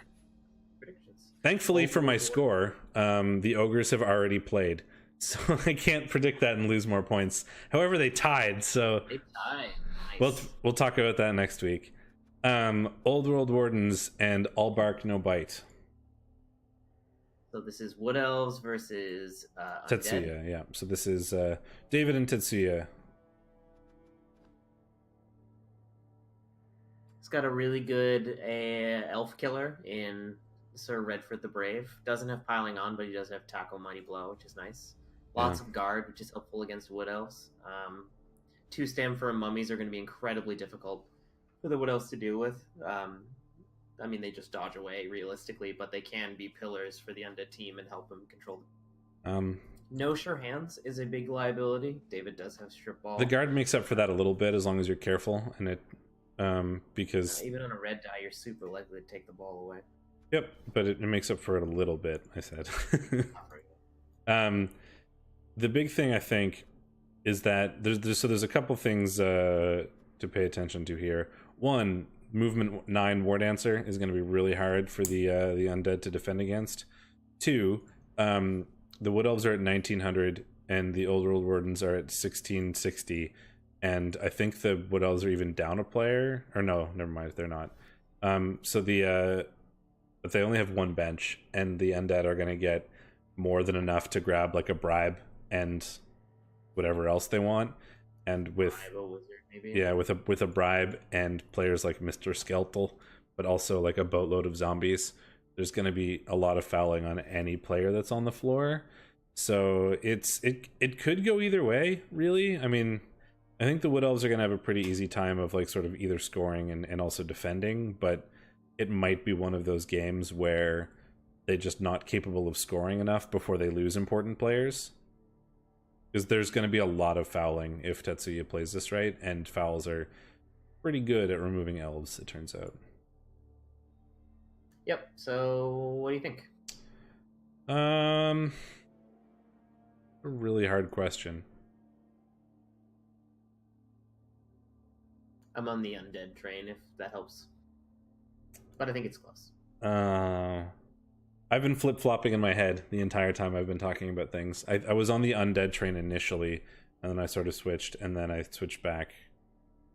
I think I'm going to go with undead, just because I think as long as he does the fouling correctly, it's going to be really oppressive for David. And really, David's hopes kind of lie on Walnut. And if he ever goes down and is fouled, it's going to be really problematic. Yeah. And then the Bashing Lizzies versus Salty Chips. Yeah, so this is going to be Angray's Dark Elves, who took a bit of a punching last game, but we're only missing 1 rookie blitzer from it. Against some other team that I forgot. Glomar's Lizards. Yeah, well, Glomar needs to win this if he wants to have a chance. The Agi 6 Wrestle Strip is a nightmare for Lizards to deal with. Yeah, for Skinks, oh man. Yeah, no sure hands means that Agi 6 can have the ball pretty much whenever he wants. Yeah, Wrestle Strip, Agi 6 dodge, like, yeah, that's terrifying. The big thing with that is that it may be difficult for him to recover. There are, Agi 4 everywhere, but there's also going to be a lot of lizards in the way generally. Yeah, he does have a mighty blow now in Speedy Chip. That's new, I think. I think so. So that will help. He does have no tackle though, so taking down skinks more reliably is going to be a bit tougher. Though he's got frenzy and removing the skinks will be hard, but knocking the ball off a skink will be really easy. Yeah, and there is a mighty blow tackle piece for the lizards to kind of like pick away at the dark elves. This is another game I could see going either way. Same. So I've got 2 schools of thought on this, and one is I think that if that chip, the Agi 6 lineman, is going to be such a nightmare for the lizards to deal with. It gives the dark elves a pretty big advantage. The other thought is that Glomar is not out of playoff contention yet. He's been playing really well, and he needs to win this if he wants to stay in playoff contention. So I think I'm going to give it to Glomar on the back of sort of record and like absolute desire to win, where I think that since Angray is kind of out of playoff contention, that maybe that will be a psychological factor, Well, I'm just giving it to the Lizards because Glomar's performance has been really impressive with his team. So fair enough. I didn't look at inducements though. 1590 is basically the same.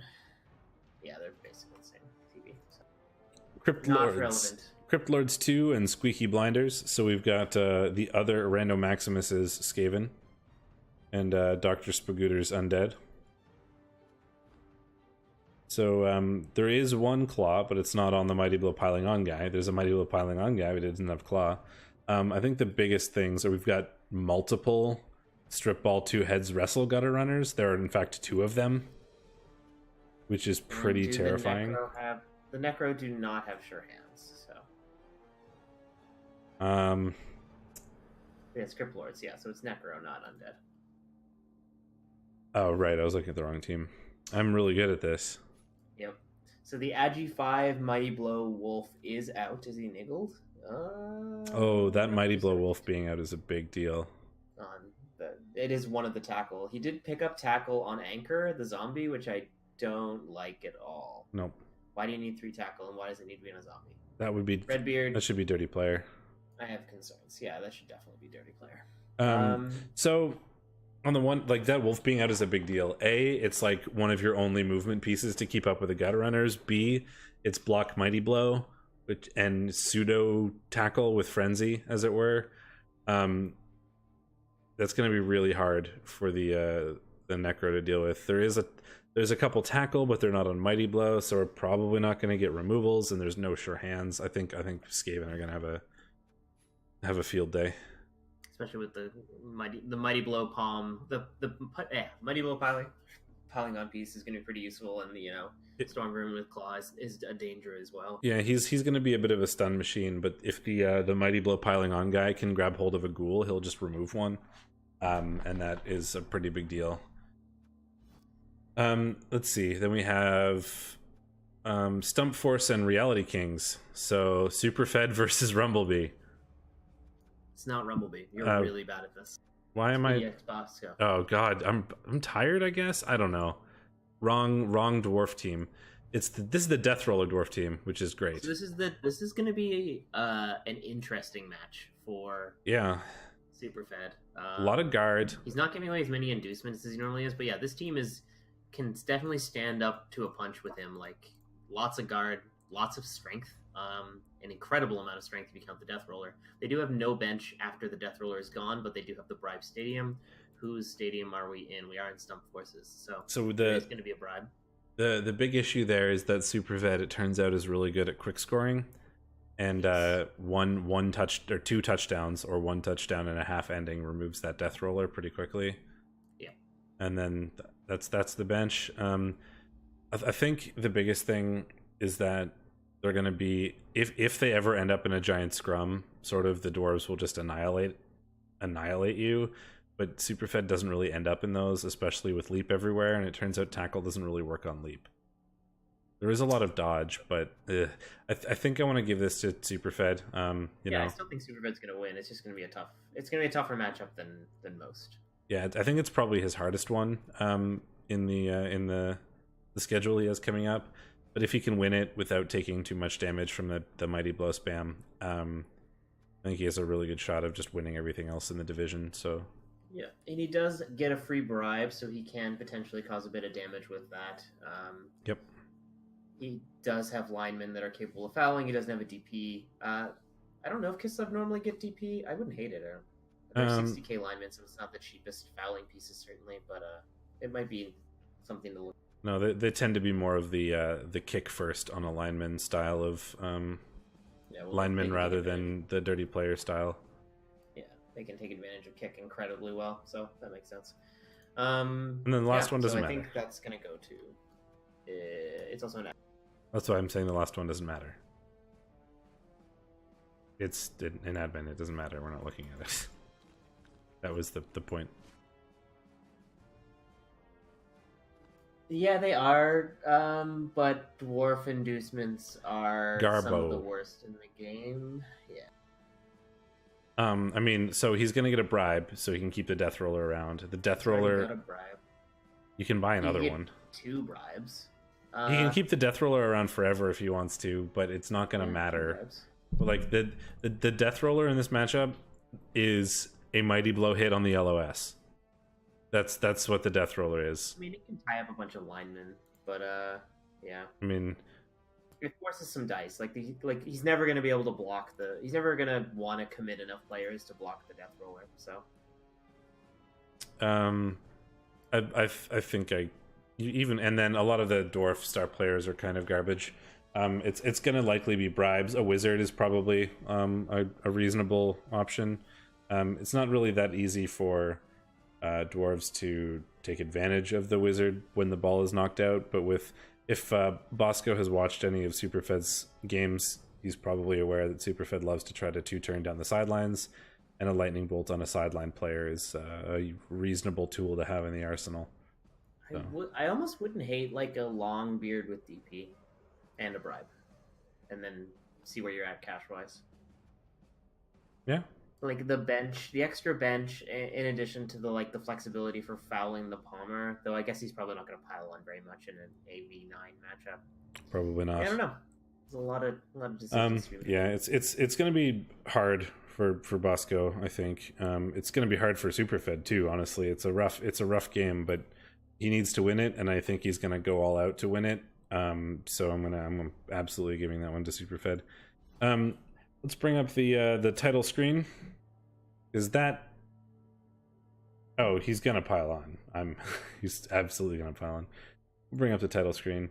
So that's going to be BS for this week. Div review will be, the next one will be on next Thursday. That'll be week 11, very close to being done.